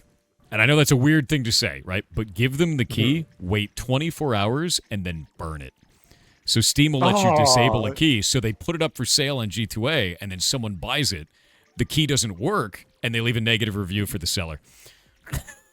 So essentially a troll with a game. Yeah, you troll the shit out of it. After I started doing that, I got blacklisted. I haven't got a single one of those bots since. It's hilarious. Really? Yeah, okay. they disappeared immediately. They're like, this guy. Yeah, this guy is... My recent ones about marketing, they're like, hey, we are doing marketing. We want to do marketing for our game, and so on. Here, and I'm like, oh, okay, that's great. Okay, can you show me the campaigns? Like, yeah, we have worked on them. I'm like, okay, can you show me the campaigns you have done? And they're like, oh yeah, you can check this Google Drive link. Definitely not suspicious at all. I'm like, okay, but can you show me the campaign itself? We would rather show you this link. and you can check all the information there. I'm like, okay, but I would like you to see. I would Yeah. actually like to see some of that. I like, oh yeah, no problem, no problem. And then they sent me like random cutouts or screenshots from like Steam backgrounds and things like that. I'm It's like, so weird. Jesus. It's so Like, weird. yeah, Oh my god. yeah. Scam's gonna But scam, there's you know? Yeah, but there's one funny thing about it. I'm so used to those scams that I got one from some person who was like, I'm an artist who wants to, like a concept artist, work on a game and such. If you want, hire me and things like that. And, link in the first message and things like that. I'm like, yeah, I've gotten so many of those. And once in a while, I reply to them and just go through the messages just for fun when I'm like tired, but not tired enough to go to sleep. Yep. And turns out that one of those people who have hardware scammers were an actual artist, and we are teaming up for the next game. So Okay, well, great. Sometimes, That's great. yeah, Yeah. completely random. We I was get just so thinking many of like, those on oh, the yeah. Discord. It's like one of our most common bans because people come in and they're like, hey, can I make emotes for you? And it's like it's an AI generated image that is selling you AI generated images. And like that's the whole thing. It's just all automated. None of it's even a real person. You're like, oh my god. Yeah, dude. that's horrendous. Like when I was trying to get music for the game, I had some people on Fiverr. I was like, let's make background music. Tons of good reviews, no bad reviews, recommended by Fiverr. They have like, I don't know, special branch or something like that. I'm like, okay. I go to them, they send me music. I'm like, oh, it sounds kind of like, I gave them some instructions. I was like it's decent, but it's kind of like a little bit off. So I was like, hey, could you make some changes? Like, just change one instrument for a different one, right? Which I would expect is a simple thing, because in those programs, you just change which instrument it is, but you keep everything same. Like, so I asked them, and they're like, oh yeah, no problem. Send me a new song, and they changed the instrument, but it also changes the sounds. And the other things, I'm like, okay, so they're probably using AI for this. Yeah. So I'm like, oh God. So I asked them for a couple more times and found, okay, they're definitely using AI. So I'm like, okay, I'm sorry, I'm not paying for this. Since I'm going for an actual audio artist, I want their work. So I switched to someone else and such, but it's so difficult to figure these things out these days. It is. We've got ads now, so we're gonna wait for just a minute. But yeah, no, you're right. You're 100% right. It's tough. It's really tough. So I'm interested with everything that you've built, and you said that balance is probably the hardest thing that you've had to do on this. What advice would you have for a newer developer that's just entering the arena, that's just trying to make something? Indie? Well, Yeah. I would say, I guess, two things. One is don't get hung up on things too much. Just make small prototypes and go through them quickly. They don't need to be perfect, and just go through that, test different ideas, test different genres. Don't lock yourself up into something early on.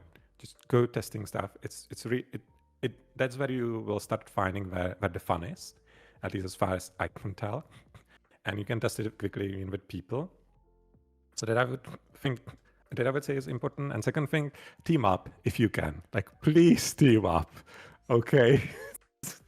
It's all about It's not impossible, but I would say it should be your last resort, not your first resort. It should not be the badge of honor. It should be like, well, that's just how I decided to go for it. But really, team up if you can. There are tons of people looking for it. Like when I talk to other developers, they often tell me, ask me, and they're like, oh, geez, but I can't find anyone. I would like some artist to work with, but I can't make art for the game. I can programming, right? I'm like, okay. And then I have a couple, over time, I found some friends from artist side, and they came to me, especially when I was streaming. Like, some artists came to me like, geez, I would like to make a game, but I can't find any programmers who would like to make a game. I'm like, oh, Jesus, people. Yeah, Like, you are there's a lot. complaining in wrong There's a lot. communities. Yeah. So there are so many programmers who want an artist, and there are so many artists who want a programmer. We have matching skills, so just team up if you can. It's really it's one of the worth it. things, like, our community is built completely for that. Like, our Discord has, like, roles and everything like that for you to go and team up with each other, and that's why we run the game jams. I run a game jam every January and every July every year. I think we're on our 18th one of those. It's like a lot of them this time around. Yeah, so it's always that's like actually there's also- always someone to team with. There's always someone to do stuff with. Yeah, exactly. And game jams are great for this. Even when people ask me, I told them to, like, I had some couple artists who came to me to stream who were like, hey, how about a game? I'm like, yeah, I'm currently working on something. But I told them, hey, if you are looking people, check this itch.io page. There you have a massive list of game jams. Pick some game jams which work for your schedule and such. Go to their community, go to their forum, and just tell them, hey, I'm an artist. I want to make a game for this game jam. I want to team up, and you will get ton of replies of people who want to work on you. And just get used to it. And maybe after the game jam, you might make something else as well with those people. So you never know. So yeah, that's you could just great. keep going And on that game jam too. Like we've seen that in the past where people go and make a game jam game, and then they're like, let's just finish this. Let's just keep making this. This is cool, you know. And you never know where that's going to take you. Never. You know. Yeah, definitely, and it's great. And even if it doesn't work out, game jams don't take that much time. Usually, like your game jam takes a little bit longer, right? If I remember correctly, because I've been following it. It's 2 weeks. Yeah. Mm-hmm. And you have like that preparation for documentation and things like that, right? The draft and such. Yep. Like, I want them to make to your game jam, from what I remember. Yeah, I want them to do a game design document for it because like that's so important. Get your ideas on paper. Yeah. It also stops people from like so many people didn't want to engage because they were like, oh, I'm not a programmer, I'm not an artist. I'm like, just do the game design document, see where it takes you. You know, and then they have to research to make the document, and then they make something anyway because they're like, well, I did all the research, I might as well make it now.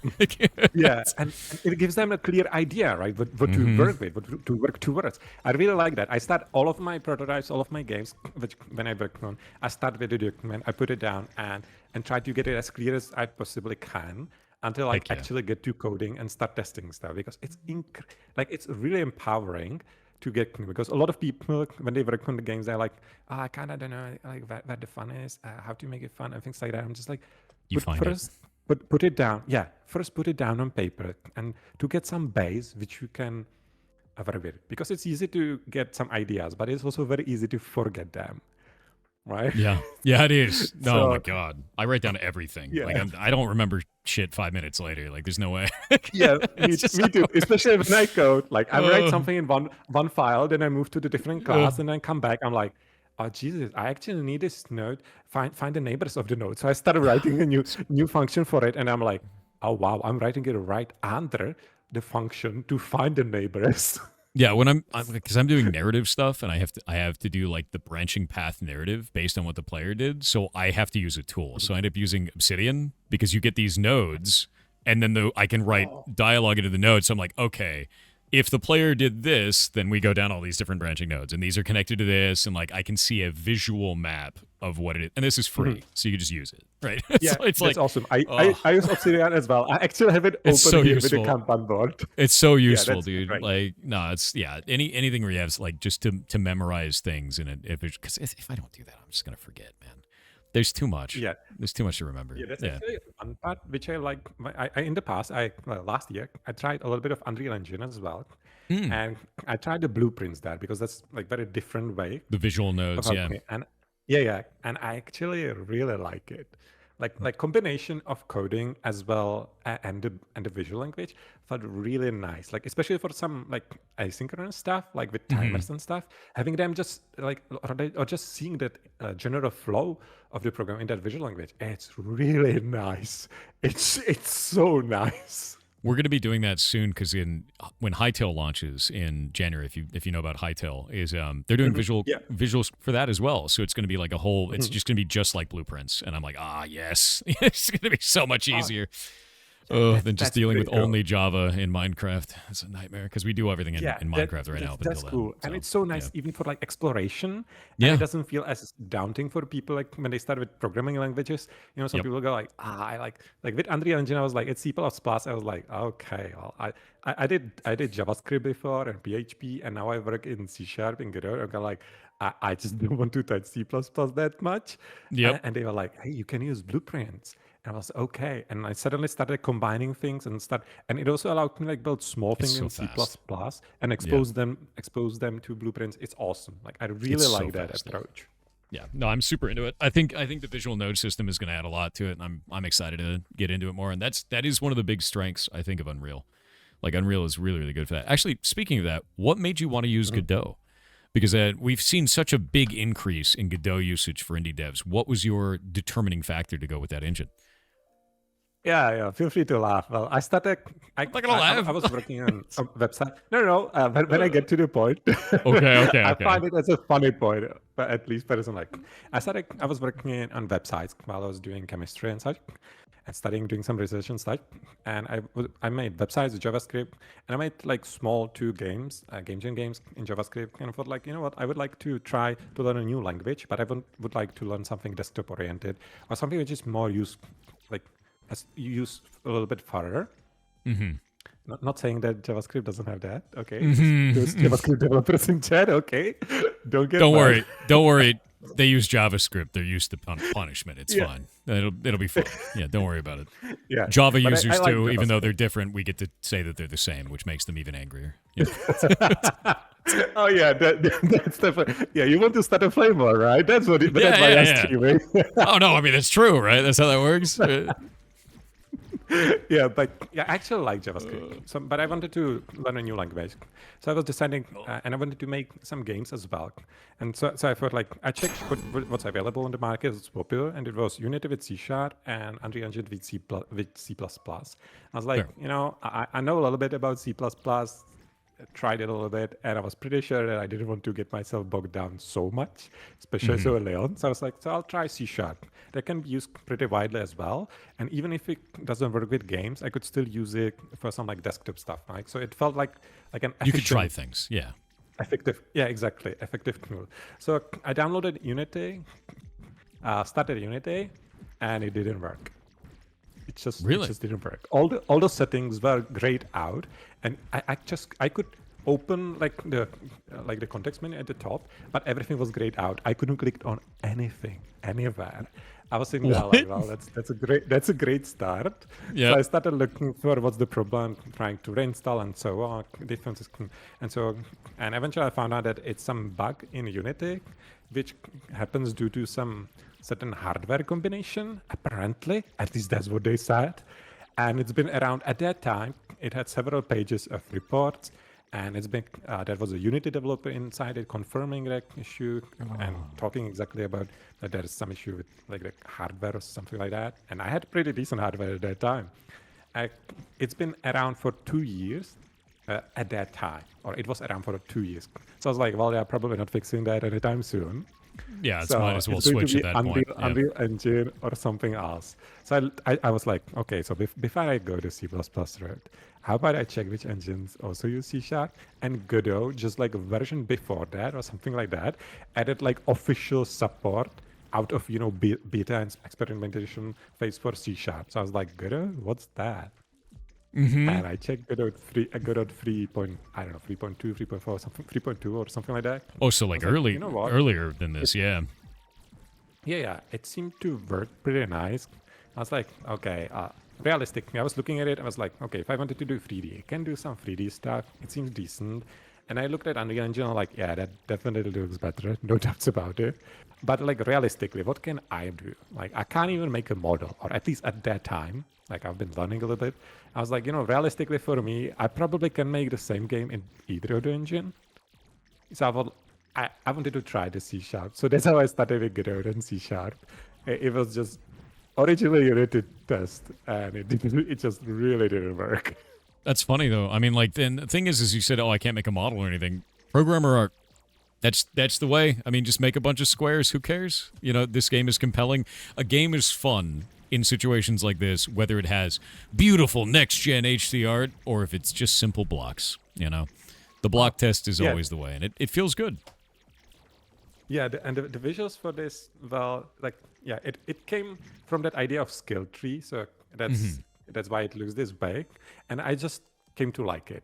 I just enjoyed it, and I also like the fact that, like, since you have that dark background, any shape you add, like different shape, not just a square, really pops. It immediately has a massive impact. Yeah, exactly. Yeah. It pops immediately, and changing the color also makes a massive difference. So it's really simple, even with just few nodes, to create something which feels a lot more like very different. It's like a different identity, and it feels that way.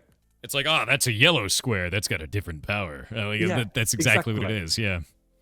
It's kind of funny. Yeah, so that I felt like really nice. Even for me, it's like I'm not an artist. Like I'm learning, but let's be honest, I'm not really an artist. I mean, you've made beautiful But squares. I think you're an yeah, artist. that's wonderful. Thank you very much. It's Yeah, kind of, you so know what's funny about that is like the idea that like the color of the block would change the entire identity of it. It's for me, that's kind of the Dwarf Fortress effect, because I played Dwarf Fortress most of my life. And it's like that ASCII symbol is completely different than this ASCII symbol. I know that's a goblin, right? You know, like this, it's simple symbols is all you need to differentiate between entirely different roles. And players will yeah, eventually adapt and learn exactly. what those mean. And Mhm. it's you don't need next gen art. You know, you just need a color difference or a shape difference. And this is Yeah, a very good exactly. example of that. Yeah, and eventually I'll be changing the colors even more because I want to add some colorblind friendly modes and That's such. nice. But yeah, it's really massively impactful to making even like like this is my first commercial game, so making things or finding ways how to make some things easier for me is always a good way. Like easier when it's like a positive change for the game. So Yeah. these things can make quite a bit. So like I could paint it maybe at Mhm. some point. That'd be wild. Yeah, So like very maybe. since this is your first commercial game and you're talking about that, you said something earlier about localization. Can you talk a little bit about your approach to this and what it is you want to localize and what languages are you even targeting? Yeah, okay. So I actually have the languages on the main page. They already are somewhere listed. I already started some of the news. Like the page for the game, not for the demo, but for the main game, is actually already translated into 9 or 11 languages. I can't remember. 11, I think. Yeah, it's 11. So Yeah, wow, so I nice. want to separate. I want to separate all of these in the game as well. Since like in the game, when you play on the map, there's pretty much nothing to translate. Like when you place things down, so that makes it It's mostly simpler. just So UI, I need yeah. to yeah. So it Yeah. goes to UI and the upgrades, and I think that's manageable. So I'm doing English and Czech since I'm Czech, and that's why the Czech feels the weirdest out of all those languages on the Steam page. Do you But think it I'm feels also weird because it's your language? yeah, it's my language, and it feels really strange. Yeah, because I'm used to English, right? I'm programming everything in English. I'm learning in Fair. English. I talk to people in English, read in English, and then I need some things like Node in Czech. I'm like, in Czech, it sounds really weird, just Yeah. really weird. I needed to change some words and some things I said because it just we just don't use some of these things in this way. So that was a challenge to translate it so it doesn't feel too cringy for a Czech person, like Yep. massively cringy. It's one of the things of like localization all the time is like dealing with anything. If you're going to localize it, it has to fit the target culture. So like that ends up just being a whole can of worms no matter what. You've got it in 11 languages right now. That's going to be a lot, dude. Yeah, definitely. So I would like to like I already have the system for translations in the game, Mhm. and I've already started working on it. I could add almost all of the languages right now except the East Asian, so the Chinese, Korean, and Japanese, because the font doesn't support symbols I was for going to them. say, So yeah, I it's cannot. font related, So I I need bet. to Yeah. find. Yeah, so I need to find a different font for that, which works, and then I need to check the French when I add the translation because turns out even short things which you say in all the other languages are very long in French. So I'm pretty sure French is going to break all the UI. Yep. So I need to figure that part. And There's then also it's like if just you go, I believe Arabic goes right to left as well. So like there's even things like that where like you normally have your whole system right left to right, and now you have to completely switch that for like one language. yeah, That's yeah, but very it gets all over the place. that would be fine. That would be actually fine because Growth developers last year, I think, they Hmm. invested a lot into like text and UI and such, and support for all kinds of languages and formats and such. So actually switching to Arabic is essentially just a switch to go through in Growth, like just one click switch almost, or something like that. So they actually made it Nice. really possible in Godot to have all kinds of languages. So it's more for me. That's It's more fantastic. about fonts because I've already tested it with various languages and everything works fine. So I just need to get the translations proper translations, Yeah. uh, and it seems to work. So I'm building up on what the Godot engine offers and what the developers offer. So I'm trying to use the tool as much as I can rather than like constantly building things. So it works pretty nice. And it was a Yeah. massive update. For those who don't understand, too, with fonts, it's very, very difficult because you have to find a font that works for that language. You need to find one that is allowed for a commercial license. And then you got to make sure that it hasn't just been reposted by somebody else and is an original font somewhere else that doesn't allow commercial use. That's a nightmare. That last part sucks. Even sounds. That's why I added to audio things like safe for YouTube, safe for Twitch and YouTube and such. Because like technically, all of these audio tracks should be safe for YouTube and Twitch. All of them are licensed like that. Some of them are even just custom made for the game itself. And so, but when you expose it to Twitch or YouTube, it's kind of like, there are some individuals or some companies, you know this better than I do, right? They just add some stuff into the system to just hamper everything, even when they don't have the rights for it. Like that's another nightmare how to make this. The most insane way that we had that is we had a list of samples for our musician to do all of our music for Heartbound, and they used a huge amount of these samples, and we had the license for it. We went through this third party that was in Europe. And there was this group of scammers that also got the same samples from that third party in Europe. And then they made a song from a fake artist. And that song was just all of those samples played on top of each other. Then they used Content ID on YouTube, and they hit every single video where any of those samples were ever used and tried to claim them. I had 300 Content ID claims because I play that music in the back of my YouTube, like on my broadcast, all on the same night. And the interesting part is, so we reached out to the company that sold us the samples immediately. We're like, hey, you're like by contract, you're supposed to go to bat and figure this out. They had blocked all of their videos with their songs from the region where the company was based. So they had to use a VPN to be able to find those videos in the first place that these scammers were using, and then go and fight them. And they did, and it worked, and we ended up getting all of our stuff cleaned up. But it was like a month and a half long process, and the scammers had thought of so many different routes to slow down the people who actually own the rights. It was wild, dude. That's insane. Yeah, it's completely nuts. We've seen all kinds of stuff with that, and like the world of like content ownership and the world of like trying to figure out if you have the rights to something, and then the scammers that latch onto that it's bonkers. It goes really deep, really scary, and really deep. Yeah. That's crazy. Like all of this thing, that's insane. Yeah. Like 300 overnights. That's just. Hopefully, you never have to deal with this. Just make sure you have the license. And you're like, I have the file. It proves I own this. Like, let me use this. Yeah. Yeah. Yeah. I have the licenses. I have also uploaded the things to YouTube as well as Twitch, and left it there just to see what the systems are going to do. Are they going to flag it or things like that? And that's how I started putting things down into the settings to make sure, like, hey. This YouTube hasn't had an issue with this, so I'm writing it down. Twitch hasn't had an issue with that, and so on. Yeah. So that's how I did it. But yeah, like sometimes when I hear like, Jesus, 300, and just from samples, that's just. Yep. Just from samples on that, but it's because I had used those songs every day for 300 days, and it's like, all right, man, great. It's like our entire live catalog at the time. I think that was like 5-6 years ago. It was a long time ago. But it was nasty. Jeez, that's going to take that takes a while to get. It scared the hell out of me. I was like, my life is over. And then it was like, oh no, we got to clean up. The thing is how easy it is for them compared to how much you need to deal with to get back it. Very scary. Like they just need 100%. To put all of it into one file and upload it, register it, and goodbye. Yep. It's insane. Yeah, there's very little control, and YouTube can't do anything about it. They're like, that's your legal issue, whatever, man. Like, bye. Because it's they avoid everything. Yeah. Right? Yeah, they can't get involved. So yeah, Twitch as well. I actually, from what I saw, some Twitch stuff.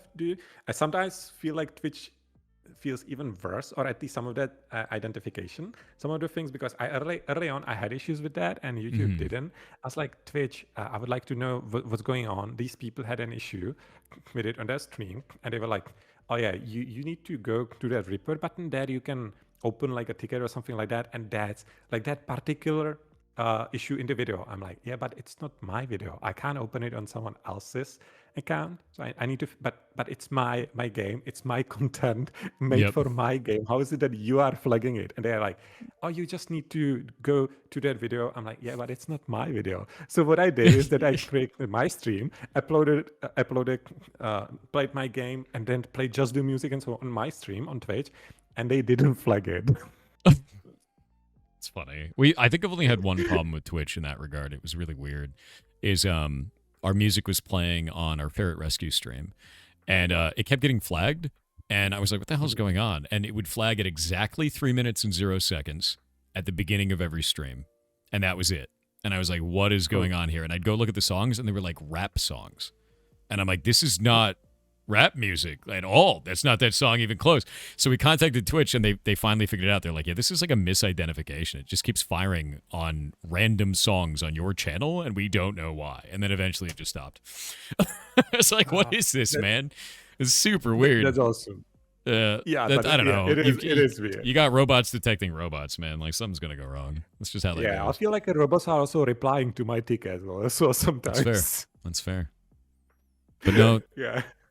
I guess with all that being said, we're almost at time. I think what you've made here is really cool. I'm looking forward to seeing what you do with it. The node system is very unique, and I think you've got a cool outlook on how you're going to launch it, and what kind of community and what kind of stuff you want to build. So I wish you great luck.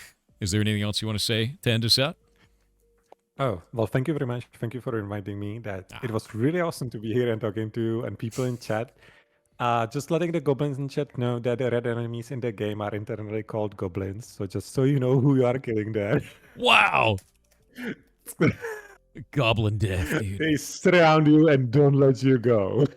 And for all of you guys there in chat, make sure to wishlist the game. If you do that, it's going to tell Steam to push the game because it's like upvoting on YouTube. It's exactly the same thing. So make sure to wishlist it, help the algorithm to find the video game. Oh, that would be awesome. Thank you very much. And if some of you could even write a review if you play the game, that would be also great. Apparently Steam loves that. Do it. But the wishes are awesome. Thank you very much. And good luck with everything. Absolutely. You have a wonderful day. Thank you. You too. Bye-bye.